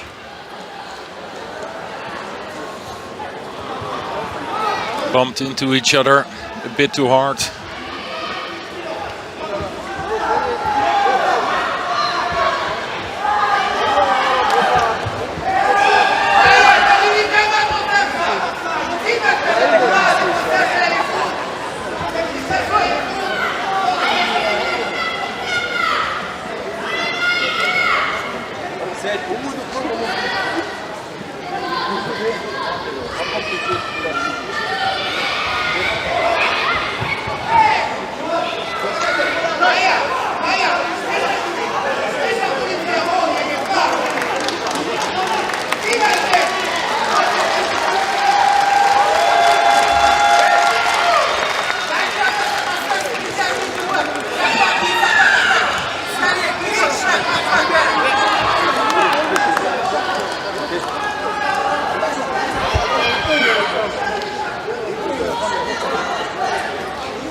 Oh, the arm is out.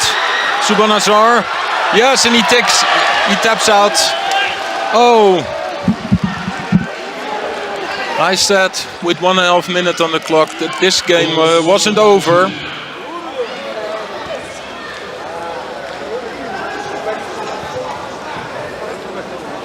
Bad luck for the Mongolian with the Wazari on the board, but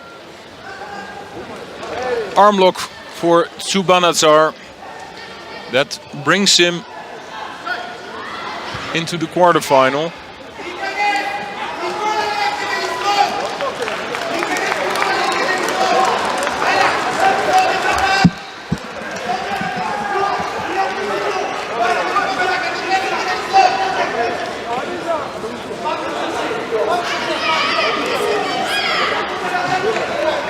And now on the tatami in the white judogi, Nagase from Japan, the reigning Olympic champion, against Batsaya from Mongolia.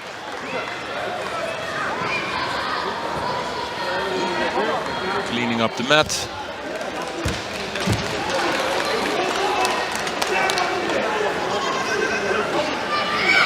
Zubanazzar is proving to be quite a handful, isn't he? Knocking out one of the Mongolian favourites, and then before that, Sagimuki. Twice Wazari down and still win the fight. So, well, this for a place in the quarter-final. Nagase Takanori of Japan up against Batsaya Erdenbaya of Mongolia. It's Nagase in the white judogi, Batsaya in blue. What a task for the young Mongolian. already won one fight. The first round. Nagase had a bye, so this is his first moment on the tatami here in Ulaanbaatar. Also his first moment after winning the Olympics that he is on the tatami in the competition. Tatami 2, next quarterfinal for women under 70 kg category. Representing Mongolia. Batı'dan için Kudurtmaz, Mongolia sizler için Sırp olmayı ilk için. Saratmaz, Özbekistan sizler için Medyazo.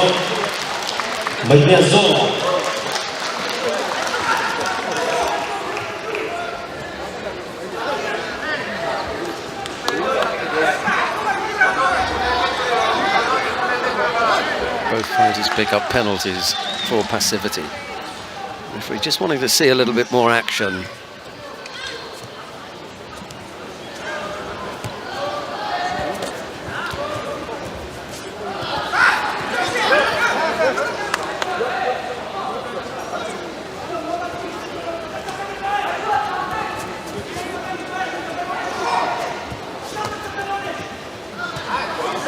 Yeah, but it's the Mongolian who breaks the grips all the time. Nice switch from left to right.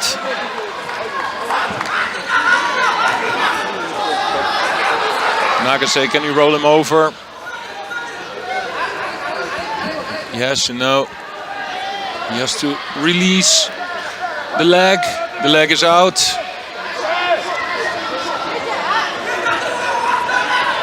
Now the other leg is in.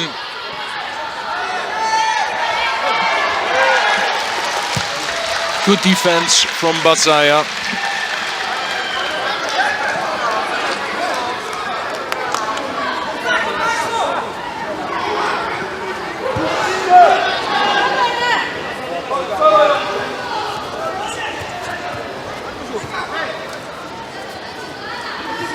Right, overhand grip from Nagase. That's what he wants. But the Mongolian is really strong in his kumikata. Slightly awkward looking as well, isn't he? Not sure why. He just takes up some shapes and some stances that look a bit odd.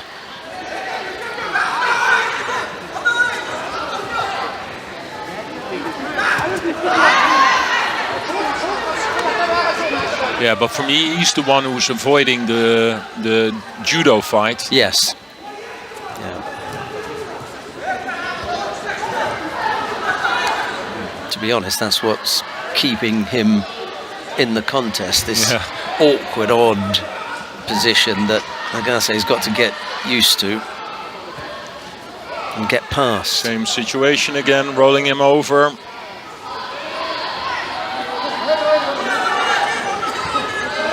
Batzaya uses his legs, his arms, everything to avoid getting the leg out, but it's out again, but no control of the upper body. Slightly amateurish from Nagase. You had to know that was coming.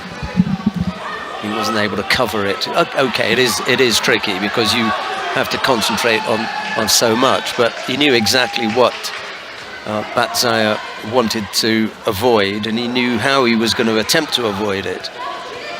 Yeah, but it's getting more and more difficult for Batzaya to play the game that he did the first few minutes. You can see that it's getting more easy for Nagase to get the grip he wants.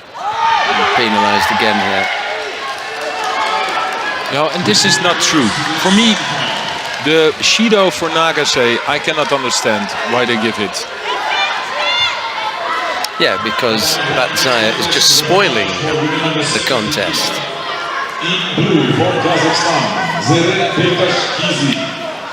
Nagase clearly is looking for a way through and a way forward, whereas Batzaya, all he's trying to do is block him out. Avoiding the fight, yeah. He doesn't even want to grip up, look.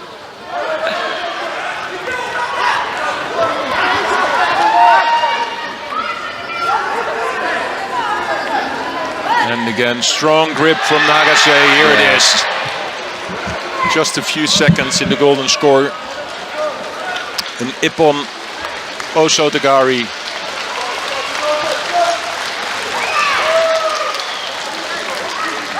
Yeah, he found a way past the overly defensive antics of Batzaya, who, as Dennis was hinting, really never offered up anything by way of attacking. Yeah, one time he had to switch from left to the right, and that was it. Just the shape, yeah. That was all, yeah, he never even produced anything. And oddly enough, it looked like a nice shape, but he never produced anything from it. So he had some balance. But you could see Nagase in this whole fight, he had the patience, was just waiting.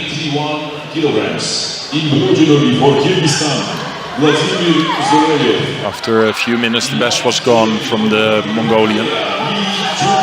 Right, Lee Junhwan of the Republic of Korea goes up against Vladimir Zoloyev of Kyrgyzstan. It's Lee in the white judogi, Zoloyev in blue. Not quite sure how much longer we'll stick around here, because we're going to have a semi-final up on mat number 1 shortly. When that comes on, then we'll go up there. But I like this Korean though. He was the winner of the Tbilisi Grand Slam.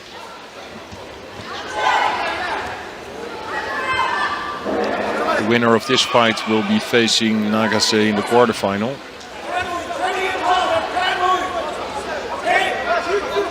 Got Frank de Witt coming up immediately afterwards. We're going to go head to head here. Dennis, look at that.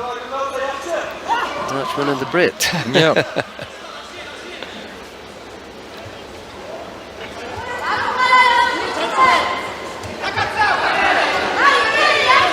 Well, we're not in the same weight category, Sheldon. Absolutely. I think I'll have to maybe get 2 of me. Yeah, I think so. It's double, maybe.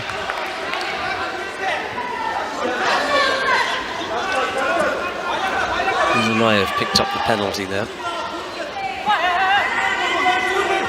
He wasn't at his brilliant best earlier, was he? And he goes over there. This Lee, of course, winning a Grand Slam, then you already are a really good fighter. But I see something in this man. He's a good judoka.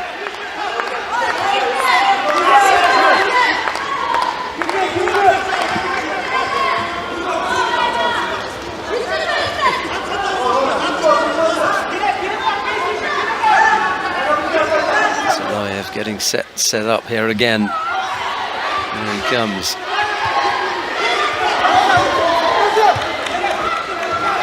Still a young guy, Korean, 20.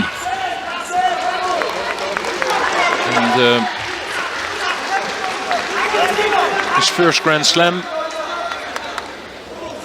won a gold medal. And they've only sent him to the Continental Junior Championships. Yeah, so this is his second time that he's fighting in the IGF World Tour.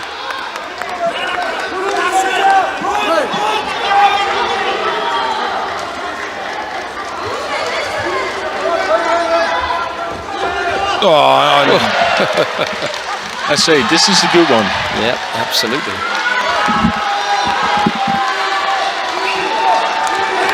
Drop down Seonage, the way we see it so often from the Korean team.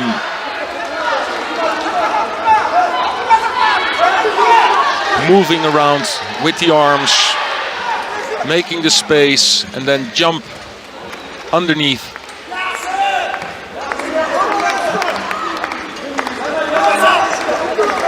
So it's Lee who will be facing Nagase in the quarterfinal. That will be a really interesting fight to watch. Coming up next, Frank de Witt of the Netherlands goes up against Lachlan Moorhead of Great Britain. It will be de Witt in the white judogi, Moorhead in blue. He qualifies for the bronze medal contest. Cadets 3, second round for men under 81 kilo. For Great Britain, Lachlan Moorhead. In white for Netherlands, Frank de Witt. Tatami 1 semi-final for the women under 70 kilogram category. In blue for Germany, Judo Highlight. In white for Japan, Ono Yoko.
Strong right hand grip from De Wit, but that's a score from Moorhead.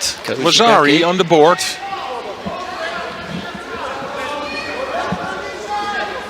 Kouchikage, well executed. Interesting to see how De Wit responds now, having gone down by Wazari early on. I think for me, he doesn't have to change anything because he was fighting quite okay. Yeah.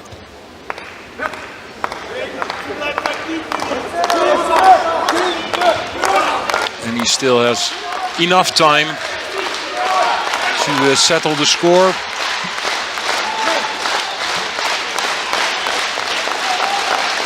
It's well over half the contest still to come. Yeah, for Moorhead it will be difficult. You can see that Frank de Wit is really controlling the gripping every time. Strong right grip.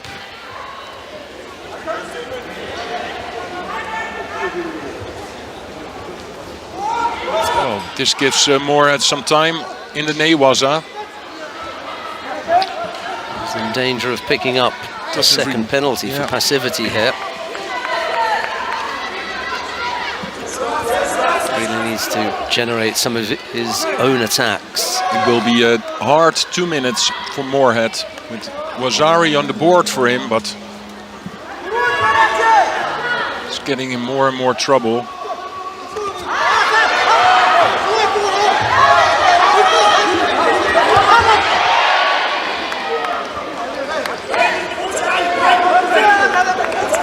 He's going to have to generate some offense, or else he will pick up a second penalty. I'm surprised he hasn't picked one up already, to be honest.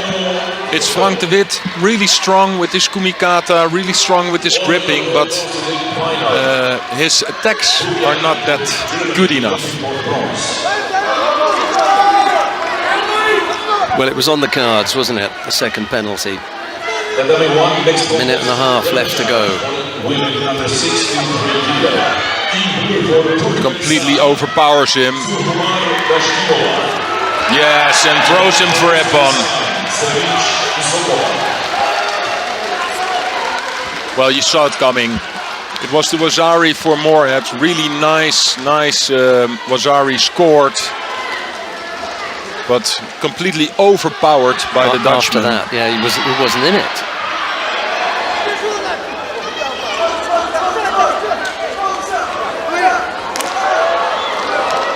Gave him a bit of a scare.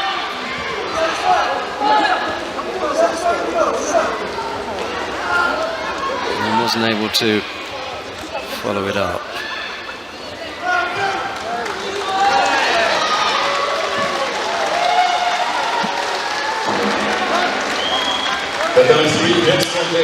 We're going to go to mat number 2 because there's a quarter-final coming up there.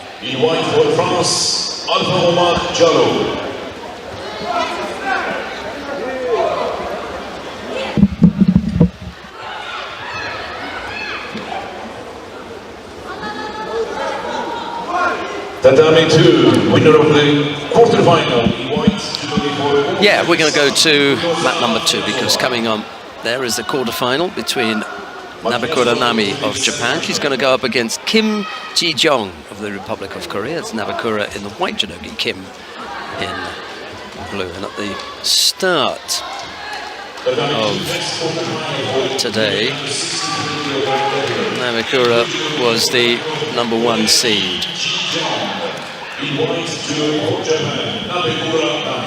See if she's going to live up to top billing here.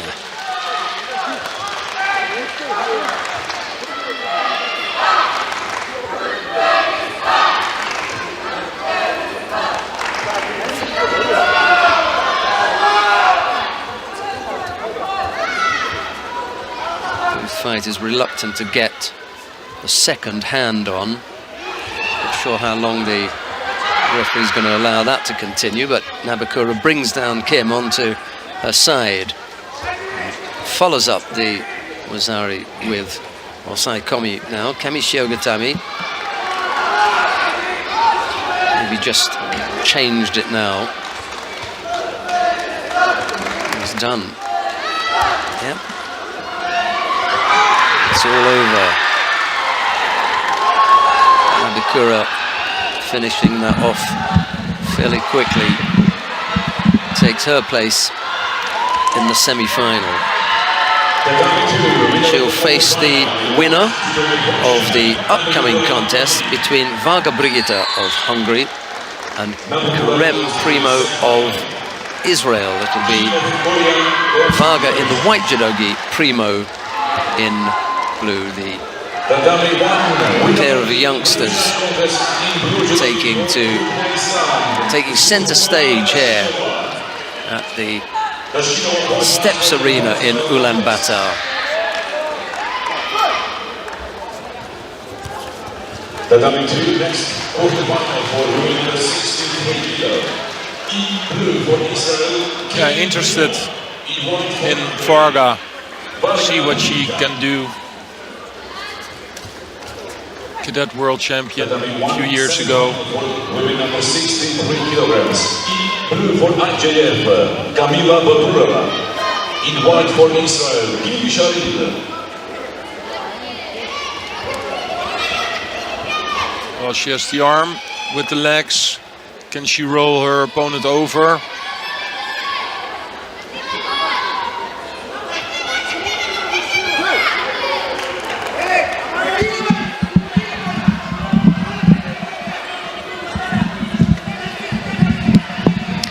Say Varga had won as a cadet? Yeah, I think she was world champion a few years ago.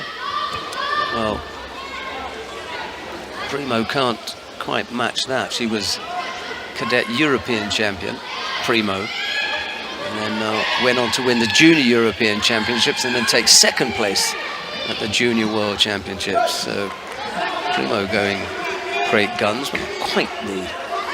Well, both are well, youngsters, yeah, and already showed some skills in their cadet and junior time, and now making the switch to the senior world tour. And the one who wins this fight is already in the semi-final at a Grand Slam. What means that you definitely fight for a medal.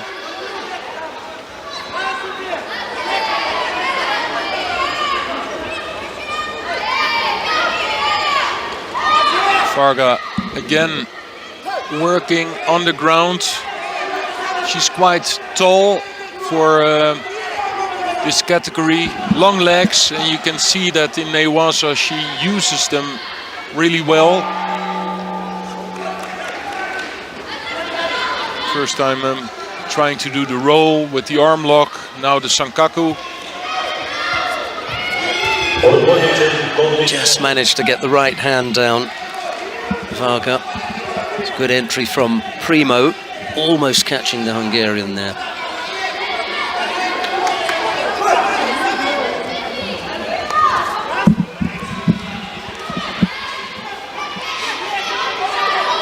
Varga was the world champion, but in a completely different weight category. She's now fighting 63s, that was under 48.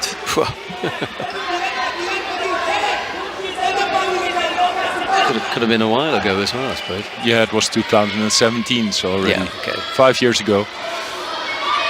And Primo herself has also made the move from 57 to 63. That's a good. That's a score, I think, score, Lazari. Yeah, It I was thought so. maybe enough on the side. I liked it. That was a good effort. Hasn't gone on the board though. No.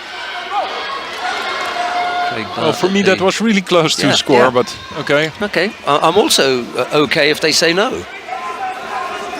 I don't want to give away the scores, but Primo picked up a penalty for a false attack.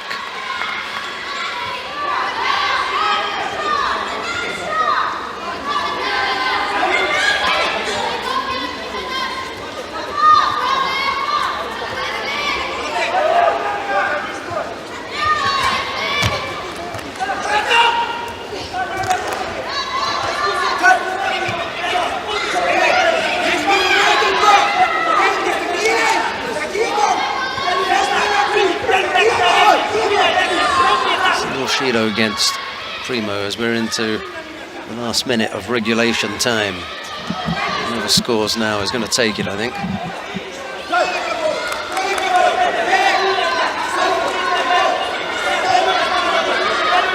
Passionate coaching from the side.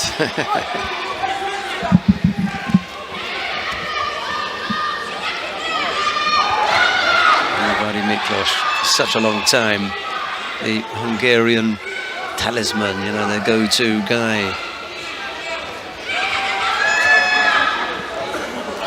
No one had been in the team for as long as him, and I suppose now that he's in the coach's chair, it's really Todd Christian, isn't it? Now they're going to give Primo a second Shido for avoiding the fight.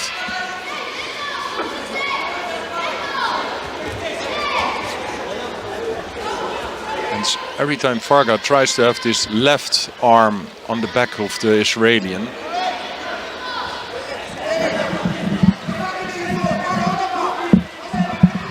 tries to pull her opponent close. Tatami 2 golden score. Winner on Tatami 1 for Israel Gili Shalil. Shalil goes to the final. Baduro of IJF will compete for the bronze.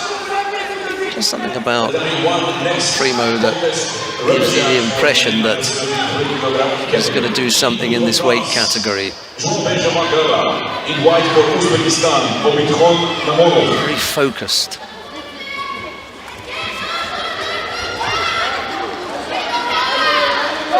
Maybe a little bit underpowered. Hasn't really got used to it yet. In this fight, I, of course, also with 2 Shidos already for Primo. Varga has the best chance to win this quarterfinal.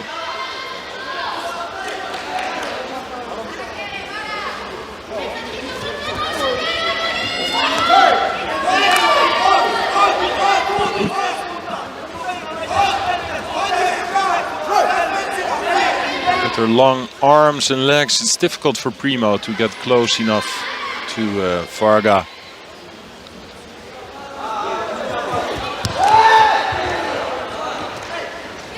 Attempted spin there, wasn't there?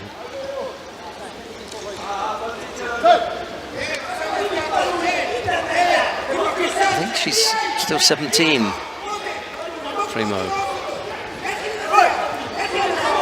It's really young. Oh, yeah. That's the score. That has to be Wasari. Yeah, that'll be enough. Primo fights herself back into this quarterfinal with this score in the golden score. So that brings her in the semi-final against Nabe Kura from Japan.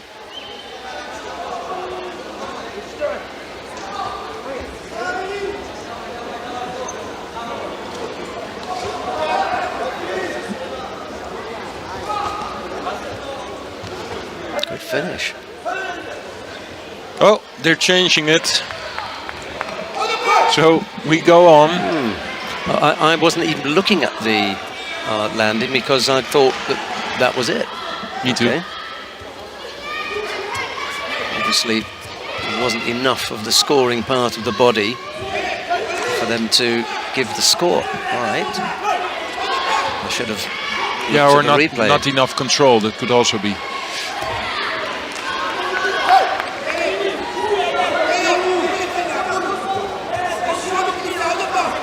Yes, if at the end of the technique, Karen Primo's hands were away from the body, then they're not going to give it, and we can't see it there. Well, she's still in contact she's with still her. in contact, so that's not So a... it's got to be the landing then. Yeah.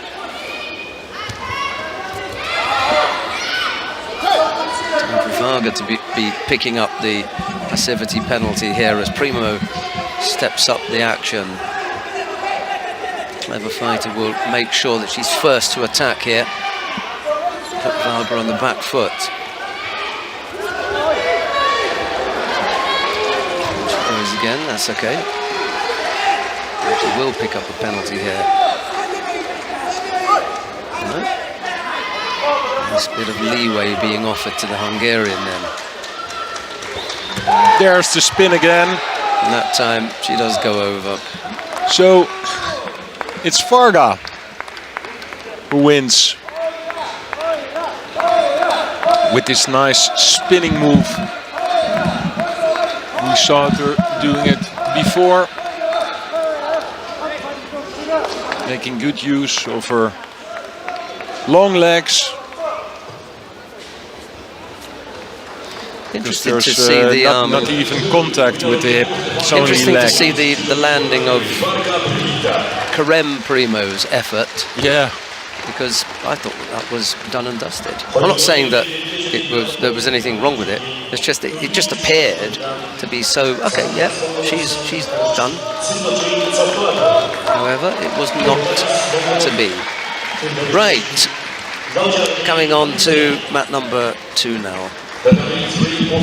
Sendocer Sogbata goes up against his teammate Lavjago. I better get Lavjago's. It's Lavjago Anksaya. Sendocer in the white judogi, Lavjago in blue.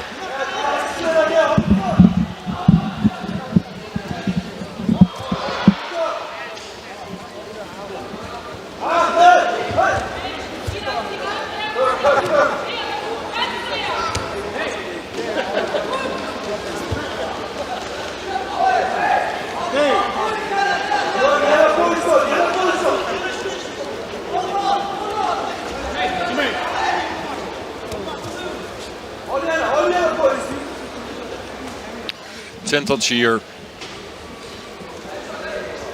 Mongolian hero, of course, with an Olympic medal for his country.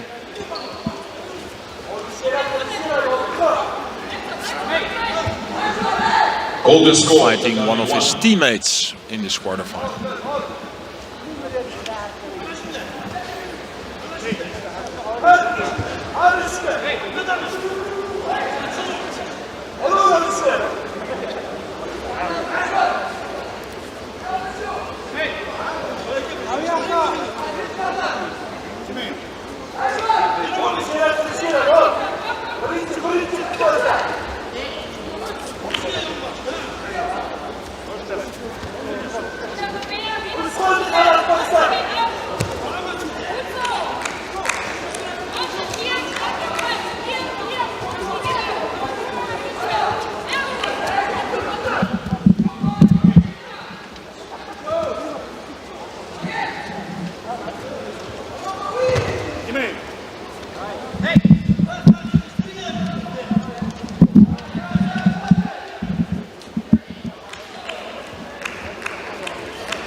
You can see in the way they're fighting their kumikata that these two know each other very well.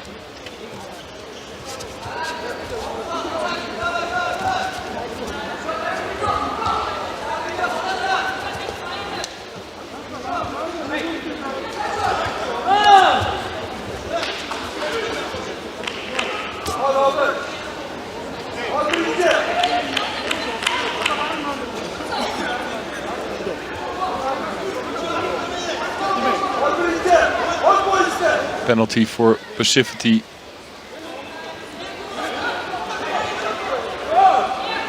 For both fighters.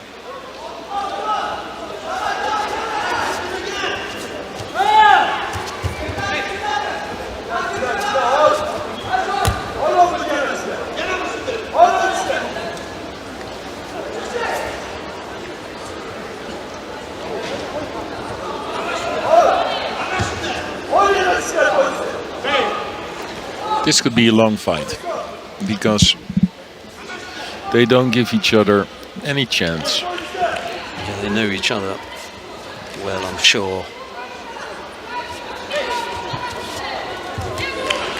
Sendocher, he's not on fire yet, is he? No. Taking a bit of time to get warmed up.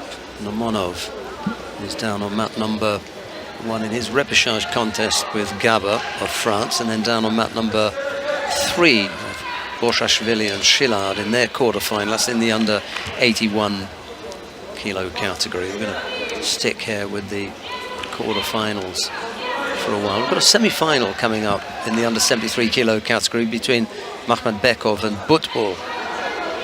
You might watch that. And then on mat number 3, I think you're going to enjoy that one, Dennis. Nagase and Lee, yes, I'm the waiting youngster for that one. from Korea, against the much more experienced and accomplished current Olympic champion Nagase Takanori of Japan.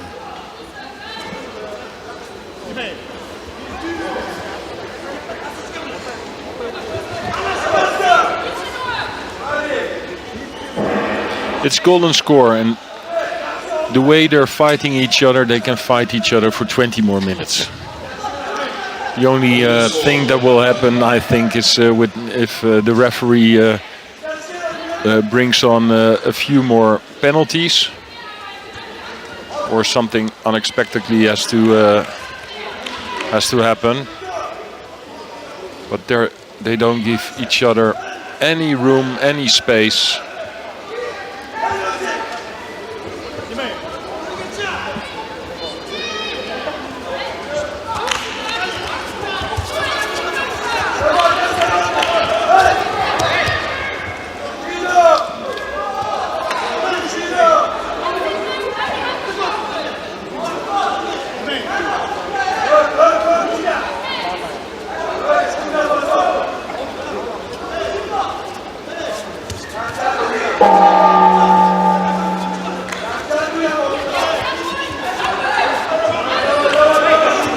Golden score, tatami 3. Borshashvili and Shillard on mat number 3 are in golden score. And the contest on mat number 1 is in golden score as well. Those of you who have been watching this one will know exactly where we are. I mean, we've already had a minute of golden score. And as Dennis said, given the fact that they know each other really well, it's going to take a big mistake or some intervention by the referee to dish out some penalties to bring this one to a close.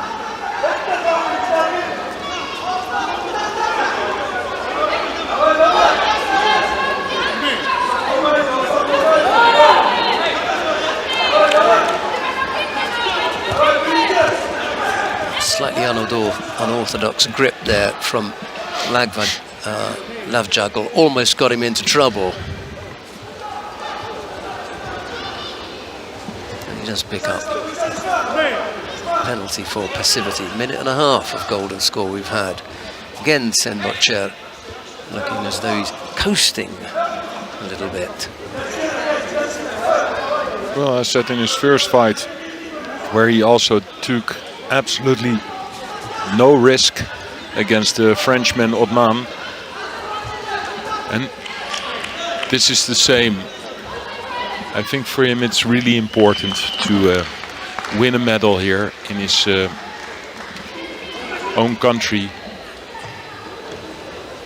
That gives a little bit of extra pressure, and then you have to fight somebody from your own team in the quarterfinal. And he knows, like, okay, if we're just going on like this now, one Shido ahead, then after a while the third Shido will appear, and then he's in the semi-final. In blue judogi for Israel, Tohar Butbul. In white judogi for IJF, Mahmad Bekov.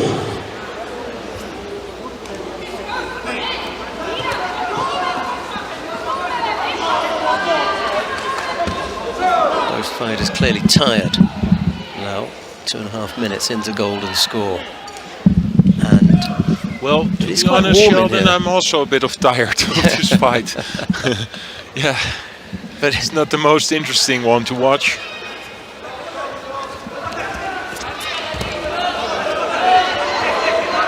It's not Santocchio who puts a little bit more energy in it. Yes, we thought we'd give Santocchio the benefit of the doubt. Yes, and He's- here it he's is, the picked up third the Shido. penalty with a false attack, yeah. So Santocchio, without taking any risk in this whole fight, wins, and he's in the semi-final. We're going to go quickly down to mat number 3 because the semi-final in the under 73 kilo category is already underway. Oh, beg your pardon, it's mat number 1. I'm sorry. Mat number 1. Yeah, but so it's already finished. Oh dear. Mahmoud It's Mahmoud Bekov Bekov who won. representing the IJF has won that, so we can go down to mat number 3. Shamil Borshashvili of Austria is up against Nicolas Chillard of France. It's Borshashvili in the white judogi, Chillard in blue. We join the contest with 2.5 minutes of golden score already elapsed. Chillard has picked up 2 penalties. Borshashvili is penalty free. This for a place in the semi-final. Here's Dennis van der Geest. Borshashvili, the highest ranked today.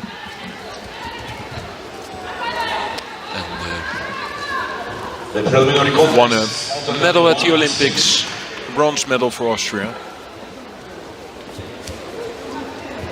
Really close to the semi-final here in Ulaanbaatar.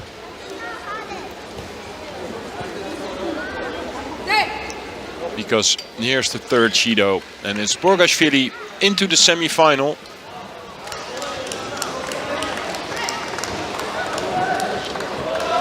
Tatami 3, winner of the quarterfinal in white judogi for Austria, the Olympic bronze medalist. The number 1 seed into the semi-final. He's going to face the winner of the upcoming contest. Kubetsov and Tsubanazar. The man of the moment. Yes. Banazar. Who wakes up when his opponent throws him for Wazari. Then it starts. That's what he. That's what happened when he was fighting Muki his first round, and afterwards he was fighting Barto from Slovakia, and also Wazari down, and afterwards won with a perfectly arm lock, with an arm lock. Alan Kubetsov in the white judogi, Abilai Khan Shubanazar in blue.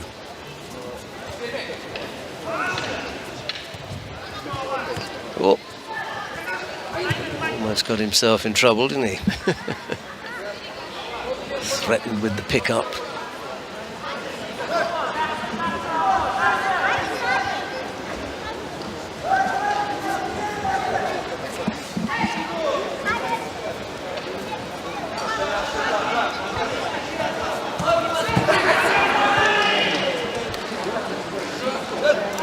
fast Taitoshi from Ulaanbaatar.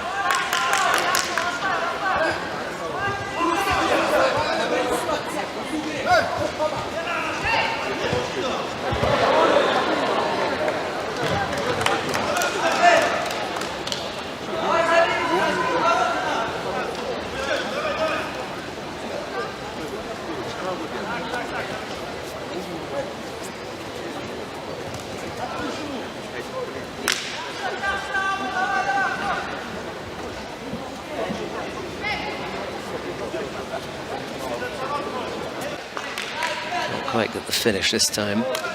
Yeah, he had a better lift the first time.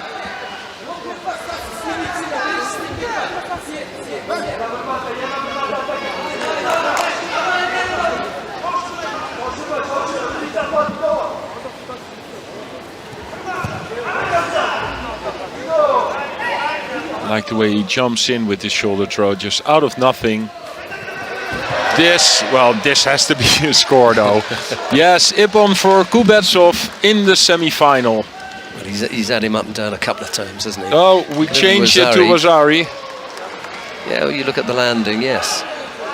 Well, if I look it on several occasions, he's gone over it and gone over to it. He saw it from different angles. Tatami 3, winner of the quarterfinal, couldn't keep him out. Right, here we go with the next of the quarterfinals. Just to say that Shamil Boshashvili will face Alan Kubetsov. For women in the 70 kilogram category. In Judo representing Mongolia, Tsenguan Elche. In boys Judo representing Israel, Maya Goshen.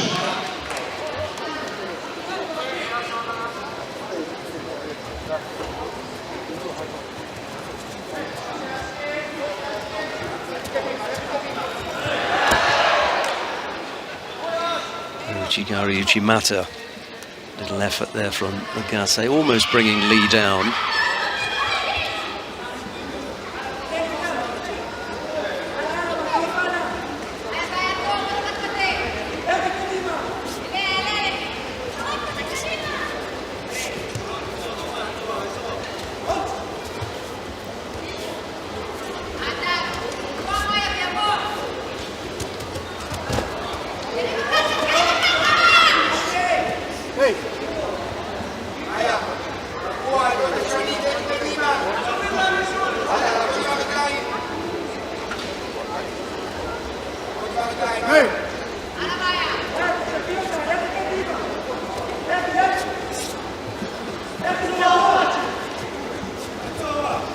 Missed with the Koji, just that little bit too far away. Too much distance between himself and his opponent.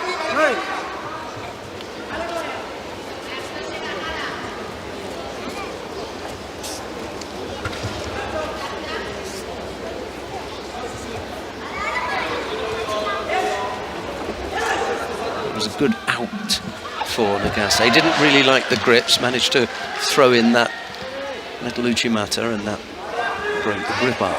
Yeah, but he's facing a lot of difficulty to place his right arm the way he wants to. Lee is holding this sleeve quite strong.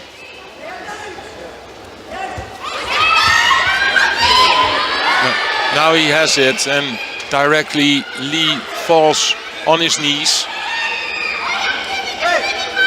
Of course, that's a penalty for him.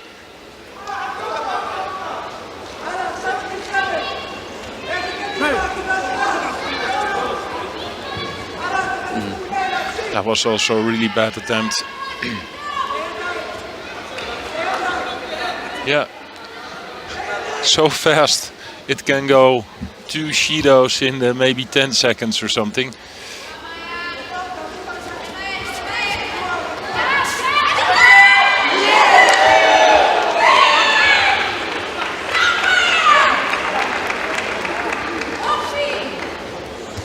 Oh, that's a real nice move Tatami 2, winner of the Right to left. Yeah, once he's got that grip, then Yeah, he's really he's going to go dangerous. for it. Yeah. qualifies for the bronze medal contest. As soon as they got that grip on, he was in for the attempt.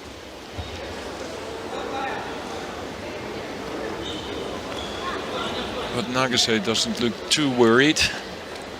Tatami 2, semi-final for women under 70 kilogram category. In blue judogi representing Uzbekistan, Gulnoza Matniazova. In white judogi representing IJF, Tokyo. You have to have a double-handed grip on this Korean. That's a real nice one. You see, Wow. Lee. I said that this is a guy to watch. Look at the time. 41 seconds to go. Wazari on the board for the Korean. 2 penalties. The problem now is he's going to want to run, isn't he? Or do that. Well, they gave him a Shido before for Yeah. this. He's going to have to work hard on the grips now and avoid getting thrown. Okay, yeah. 21 seconds. So, Nagase just took it too easy. Yeah. Right, he doesn't have to attack again now. He's put in enough attacks. 10 seconds left to go. Tidy up, tidy up. Yeah, but maybe they give him a third Shido. Could be. Third Shido's few. really hard to give here. Yeah, I know, but no, this is good enough. And So that's this it. will bring him Yeah. the win. That's He's it. going to win against the Olympic champion. It's Lee in the semi-final.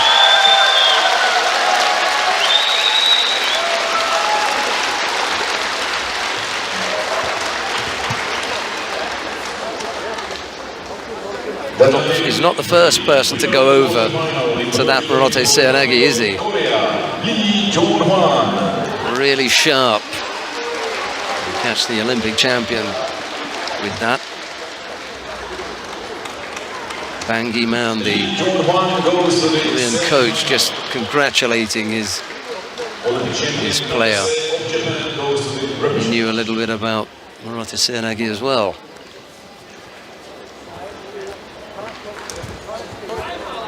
Tatami 3, next quarterfinal for men under 81 Right, Lee will face the winner of the upcoming contest. That is Frank de Witt of the Netherlands up against Alpha Umar Jallo of France. It's de Witt in the white judogi, Jallo in blue. We won't have a de Witt Nagase semi-final. No.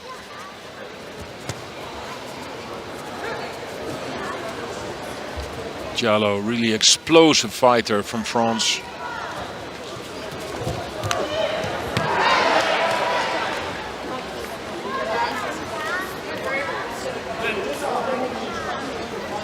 Nagase's name is already carded for the repechage.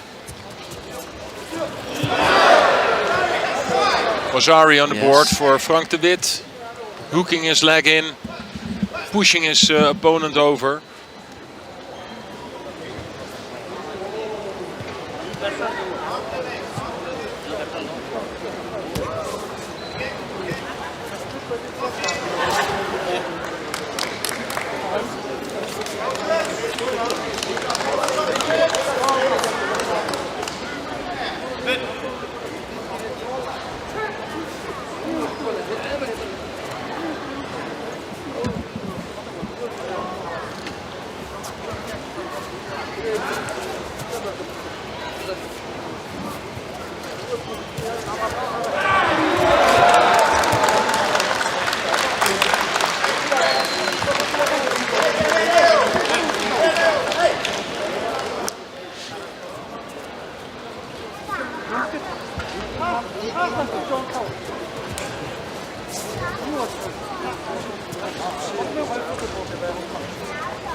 Tatami 2, winner of the semi-final in white judogi for IJF, Madina Taimazova. Taymazova goes to the final. Representing Uzbekistan, Matniazova will compete for the bronze medal.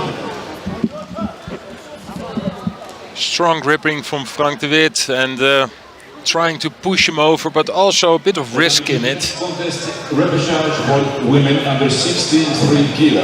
Could go For Israel, both ways when you are in positions like that.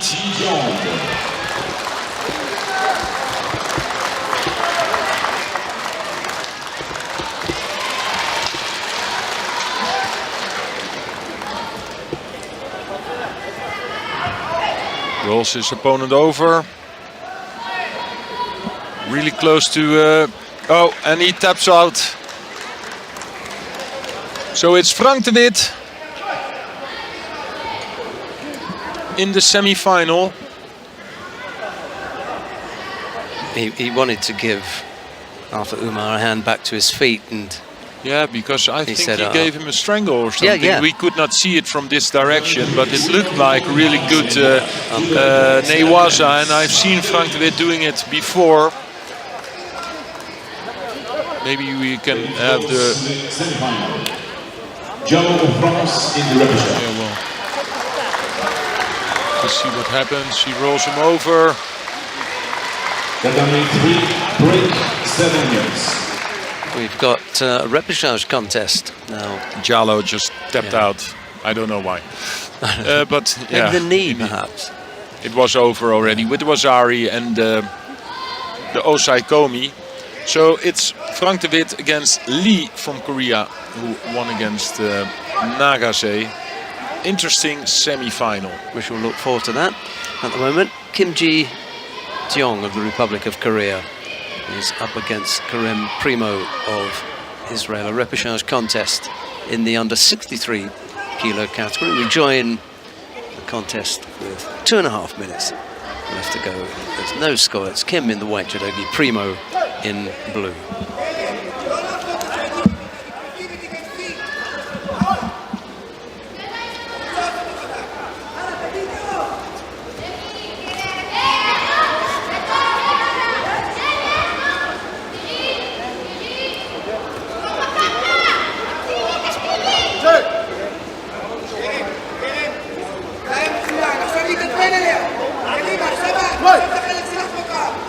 Primo had a tough contest against Varga Brigitte in the quarter-final. She lost that. That put her down into the repechage. Kim lost her quarter-final to the #1 seed Nabekura Nami of Japan. That's how they've reached this stage.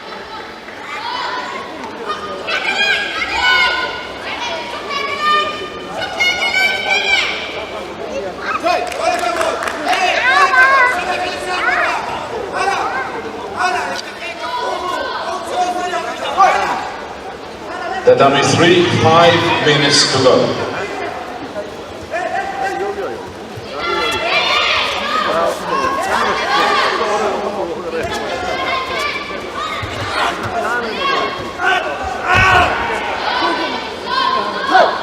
Just stepping up the pressure here.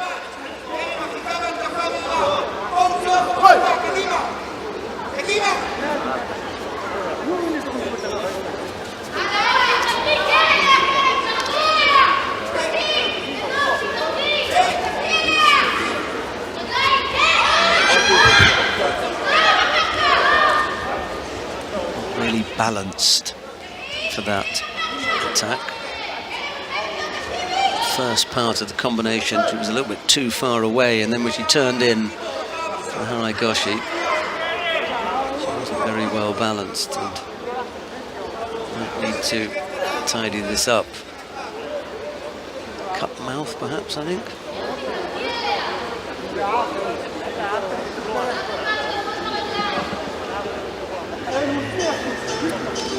So there's going to be a short break whilst we tidy up a bit of a bang to the mouth that Karem Primo has taken. Teeth, maybe gums or something, maybe just a little cut there. Anyway, it gives me a chance to tell you once again about the Throw to Tashkent competition that the International Judo Federation is running. Anyone can upload their throw to tashkent.ijf.org. The winners will be selected by a public vote. Those entries will close on the 10th of July, so you've got plenty of time to get your entry in. It will be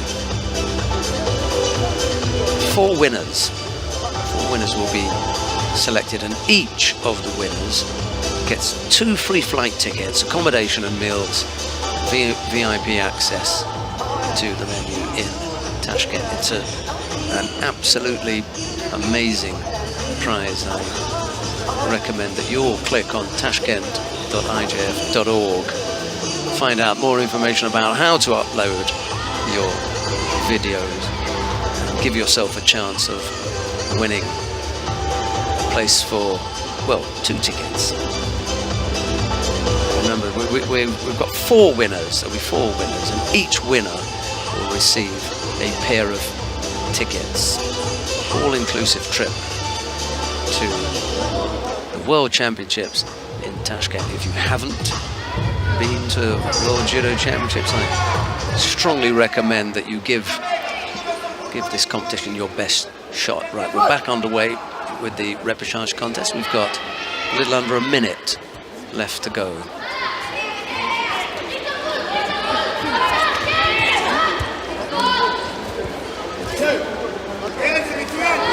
I'll tell you more about the throw to Tashkent a bit later, but we're back live with the action now.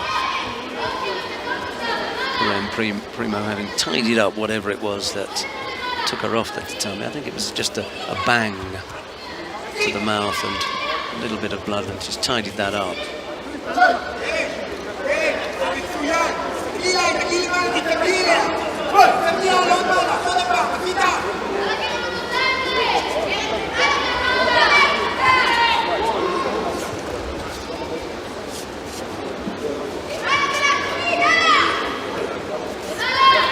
This one looks as though it's going to go into golden score. Uchimata effort there from Primo. Didn't quite get in to the best position. Golden score. Now we're into the golden score period.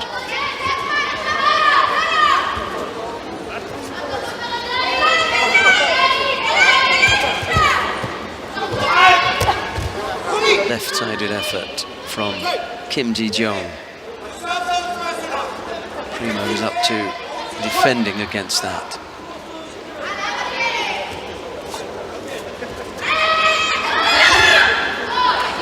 Again, slightly rushed from Primo. Off balance, not in the best position, almost got countered.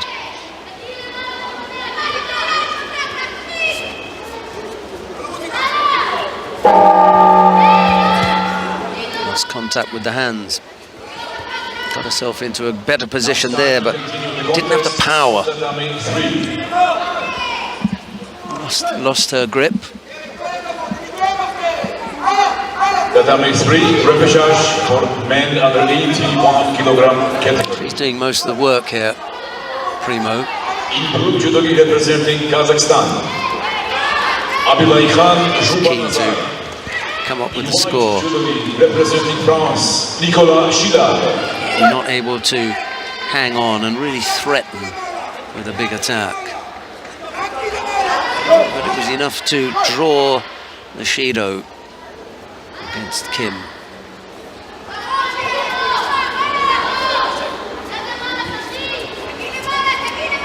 Change those grips up. Just be a little bit more upright if you can.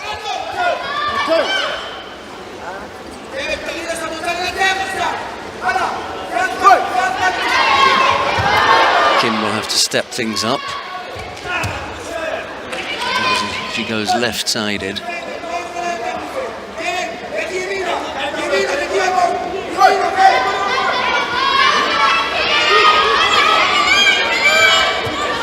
Uchimata, change direction. Unable to. That's the closest that anyone else come to scoring.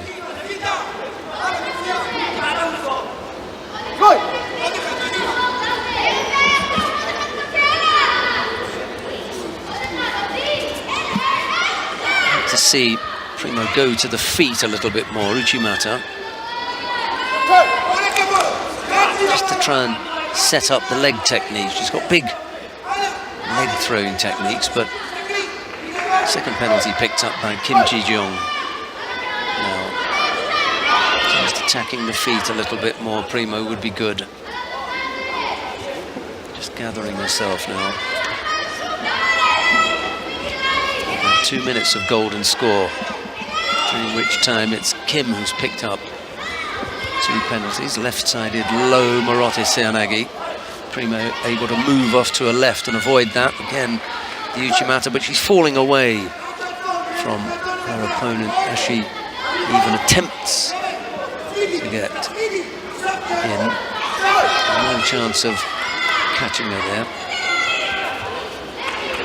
Quite often happens when you are spent as far as energy is concerned. You feel as though you're making the right kind of attacks, but actually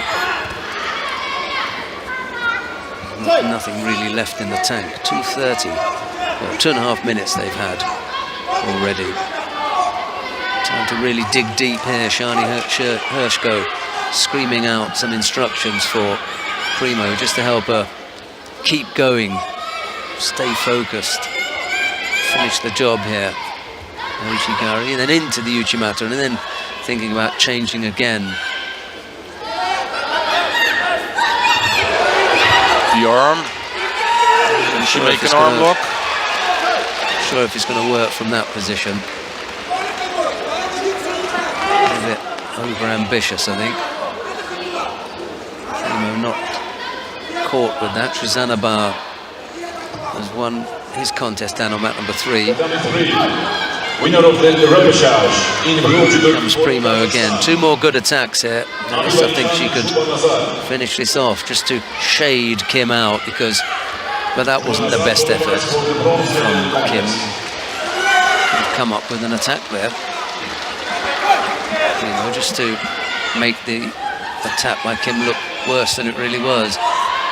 There's the score. That's it. It was beginning to look as though Kim was trained. It wasn't the strongest of the last attacks, and I'd said about going to the feet.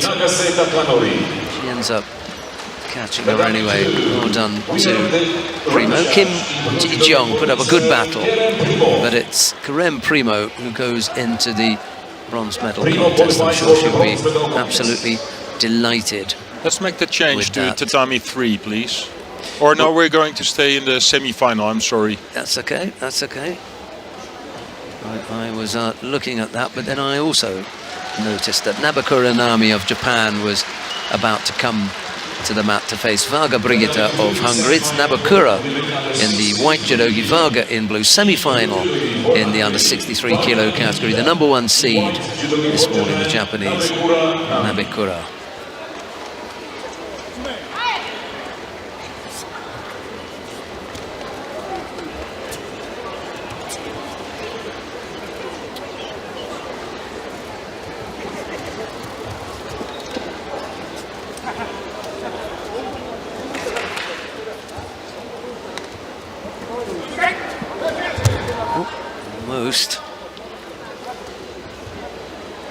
Nabakura won her first fight quite easily on the ground, and it looks like she's going to do it again, because this is almost a hold down. Here it is. So good in this, and it was, but Varga managed to escape.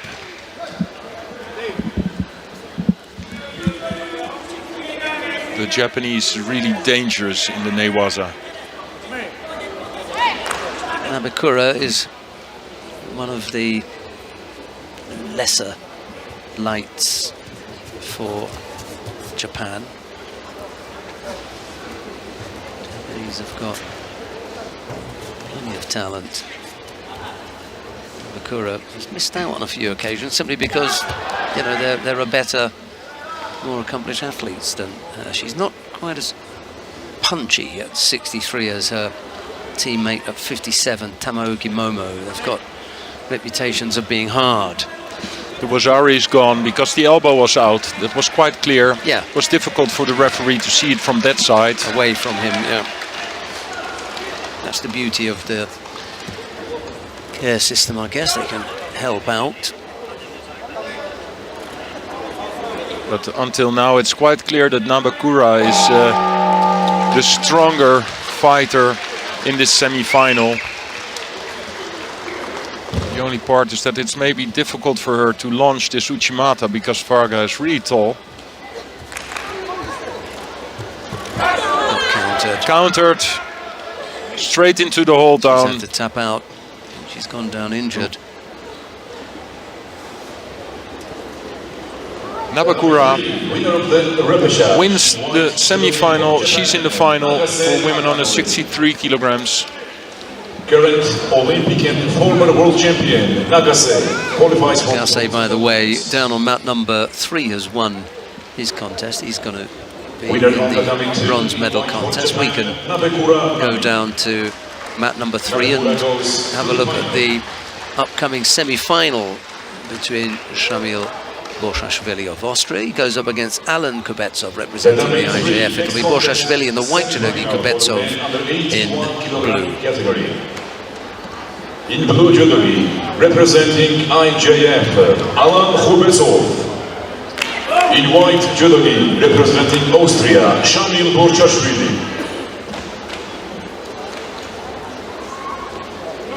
So 2 interesting semi-finals for men under 81. Borshashvili facing Kubetsov, and afterwards Lee from Korea, who won against Nagase, the reigning Olympic champion, against Frank de Wit from the Netherlands.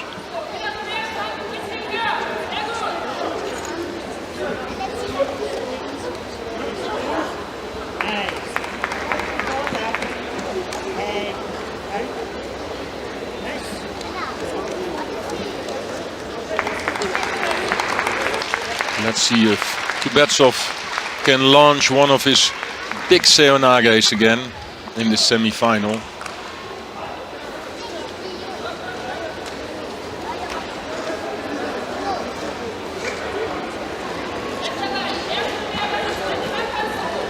Tatami 2, next contest, repechage for men under 73 kilogram category.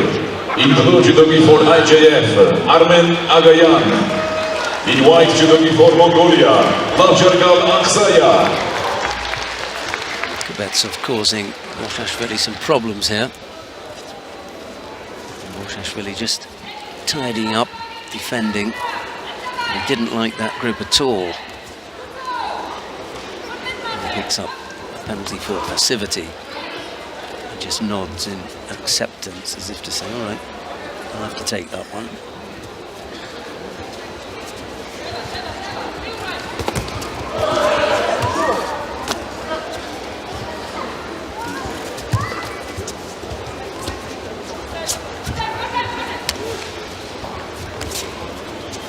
Almost looked to ambush him there, didn't he? Yeah. Surprise him with that little kataguruma that he's got up his sleeve. I say little, but it can end up being extremely effective and bang you over. Kubetsov on that occasion just felt that coming and managed to block it. Single Shido against Borshashvili. 220 odd.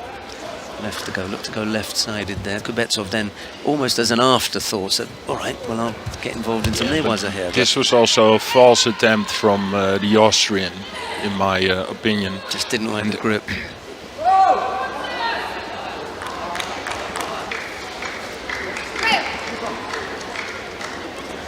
Still 2 minutes left of the contest. Trying to work Kubetsov out.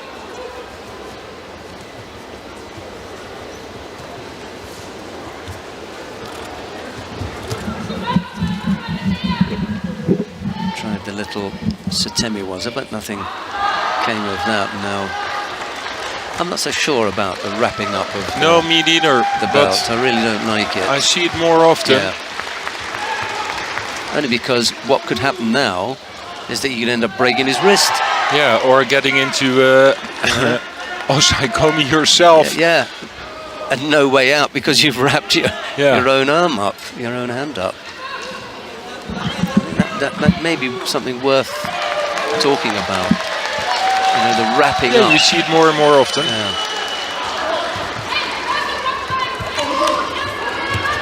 Just think, you know, after that, you know, anything can happen, and you've got absolutely no way out. You've tied yourself up.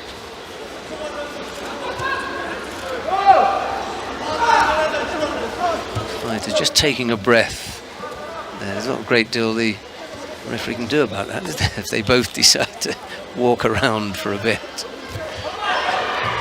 That's looking to go over the top with the left hand, with the referee having to make space for them. And try and stretch him out here. Possibly try and work on the arm. That left leg is trapped so deeply that there's very little that he can do from there. The referee also was of the same opinion and called Mate with 41 seconds left to go. That was the magic 41 seconds that we saw a while ago, wasn't it? When Agase got dumped. Yep. He's found himself in the bronze medal match now, Agase, having gone into the repechage and won. We'll see him again. One of these two is going to end up there. I'm not sure if Kubetsov was guilty of stepping off there. Came under pressure. Yeah, it was in a movement. And for me, it was. Boshashvili was putting him under a bit of pressure, and he used the edge of the competition area just to get out. He's gone again, actually, Kubetsov. Just felt that he is a little bit loose with the competition area at the moment.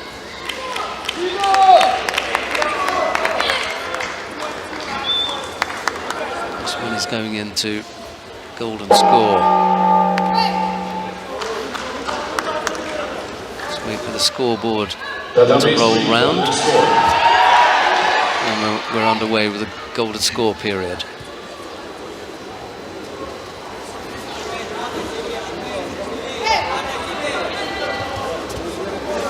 So looking to avoid that looking to avoid that arm over the back.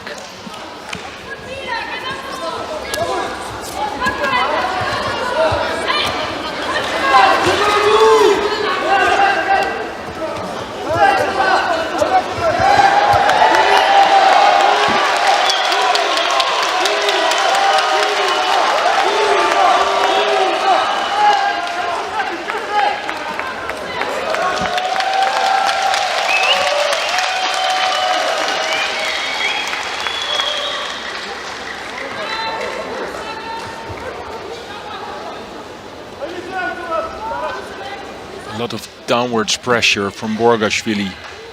He knows when he opens up that Kubetsov will launch one of his seonages, so pushes him down all the time.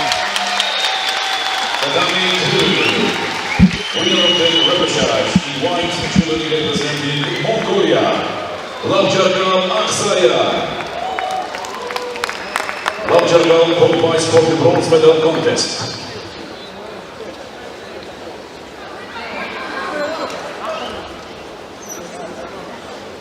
Last semi-final of the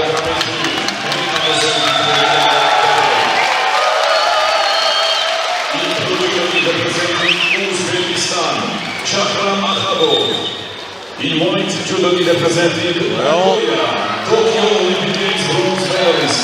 He hasn't got the power with a minute 45 of golden score already gone. Just couldn't come up with the roll there, Boshashvili. Here comes Kubetsov again.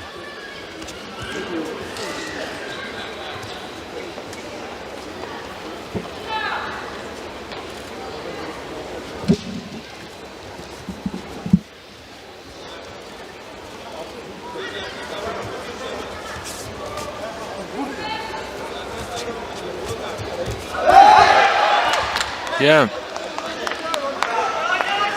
Go on with the arm lock. He taps out, but it was Mate was called already. That's right, yeah. But he did call Mate. yeah, and I think he will give both fighters a penalty. That's why he called Mate. Yeah. Rightly so. Boshashvili. And that was tactical, quite good from Kubetsov, because they were just standing still, and for him this is in his advantage. Yeah, absolutely. They just stand like this for half a minute. He'll take that. Just got to be careful with that thumb. If that disappears inside the sleeve, you get penalised.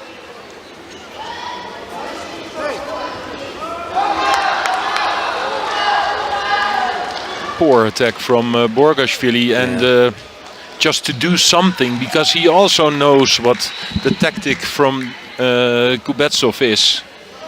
He's just trying to kill the fight.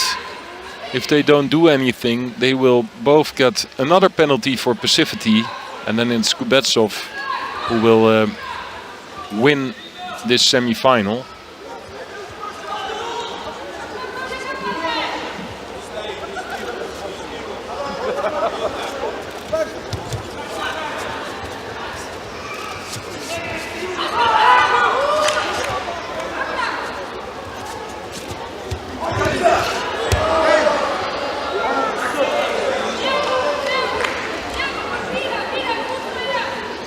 Well, we're still waiting to see two of the best fighters of the day so far. Lee Jun-hwan and Frank de Witt, and they're going to go head-to-head in the next semi-final once we've finished off Boshashvili and Kubetsov. This one, Kubetsov now joins Boshashvili on a second penalty. We've had 3.5 minutes of golden score. Yeah. So he has to change his tactic now. That's the shoulder throw.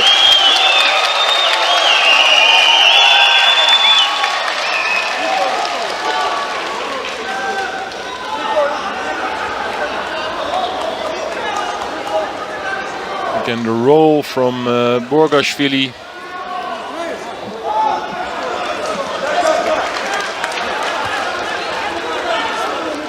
Roar from the crowd from the adjoining mat, or watching the adjoining mat.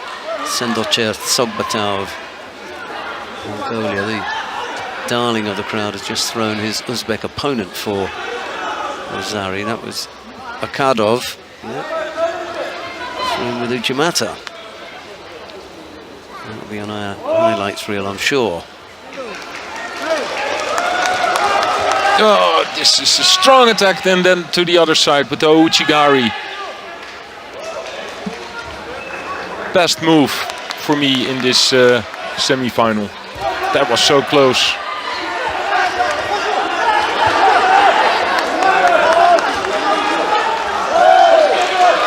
I think Kubetsov also so tired he's going to try to force it. To force a win or a lose, or... They're already fighting more than 8 minutes.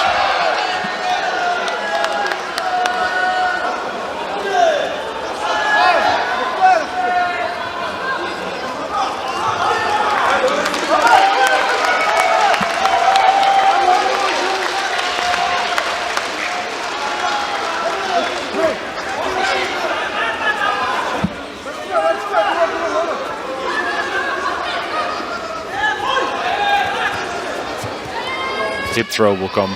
Oh, again. You know, this technique for me is the Shido. Just falling flat on your back without any breaking balance. Yeah, no balance, nothing. Just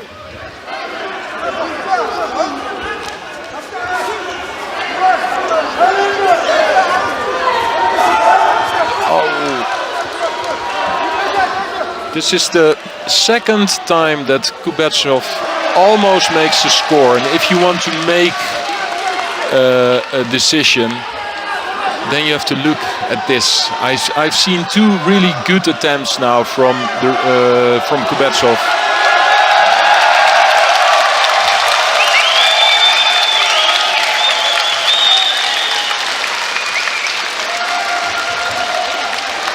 Cheers are for Sindocher, who's won his semi-final in the under 73 kilo category on the adjoining mat 2. Now he's in trouble. The Russian is in trouble.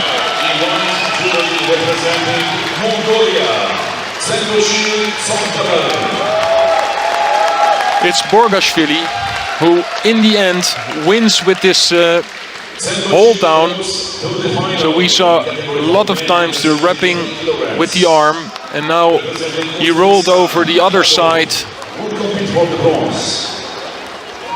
All the energy is out of them. Yeah. Well, it looked for quite a while as though Borgashvili was going to lose that, but came through in the end. An error had Kubetsov rolling onto his back, and Borgashvili happy to just fall on him and take that. We've got one more contest before we bring the preliminaries to a close. Lee Jun-hwan of the Republic of Korea goes up against Frank de Witt of the Netherlands. It'll be Lee in the white judogi, de Witt in blue. This for a place in the final of the under 81 kilo category. The winner to face Shamil Borgashvili of Austria. Here's Dennis van der Geest. Interesting to see what Lee can bring against Frank de Witt with this dominant style of judo. It's completely different than the fight he had to make against Nagase. But this dominant grip of Frank de Witt, overhand grips, makes him also, how do you say it, vulnerable for the Seonages from the Korean. If de Witt puts on his strong right dominant grip, then he really has to push his opponent down, because if he opens up too much, then the Korean can jump underneath. What he now showed already 2 times in this first minute. It picks up a penalty for passivity. The contest didn't have that kind of feel, but I suppose that's right. Just enough going on to... Dangerous judoka Lee. Switches quite easily from left to right.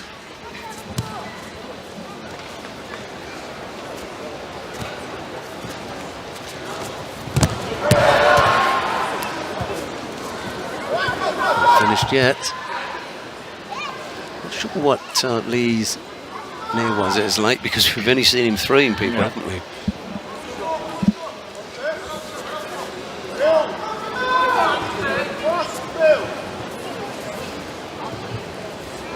Can Frank de Witt get the grip he wants?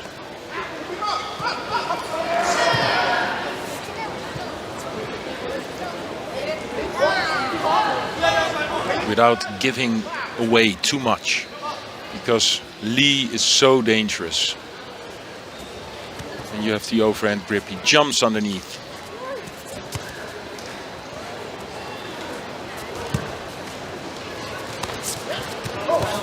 Now he has it on the belt.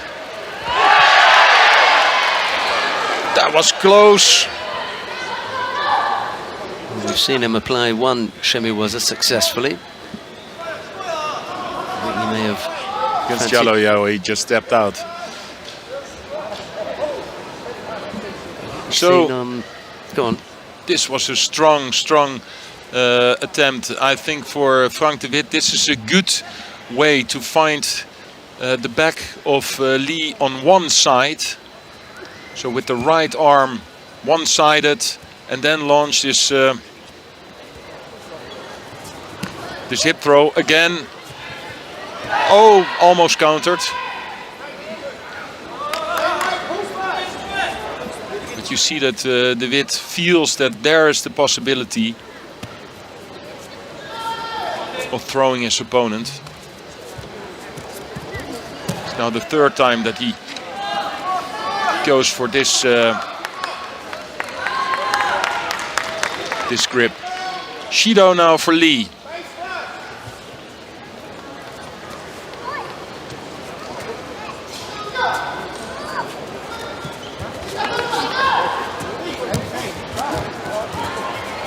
Into trouble. Oh! Wazari scored by Lee. And that's the attack that Frank de Wit always makes. Yeah. The Kosotokage from the outside. They were so close to each other, and then you know for sure this is what de Wit wants. But, well, that's a really nice judo technique. Just a little tap with the left foot. Frank de Wit tried to make the sumigeshi. You saw that he wanted to lift him for the sumigeshi, but the standing leg was hooked away by the Korean. Oh! The right to left seonage here. Absolutely stunning judo from the Korean, but it's not over yet. 43 seconds on the clock.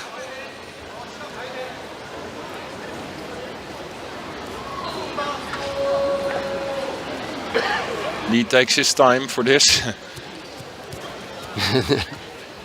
De Wit wants to get close quickly. Yeah. There. He's gone. It's over. Yeah. 2 times. A counter again from Lee.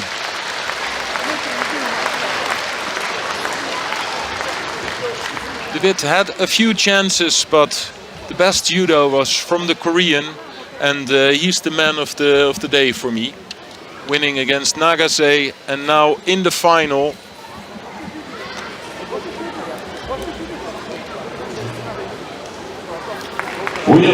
Yeah, he has actually been the top performer today, Lee Jun-hwan of the Republic of Korea.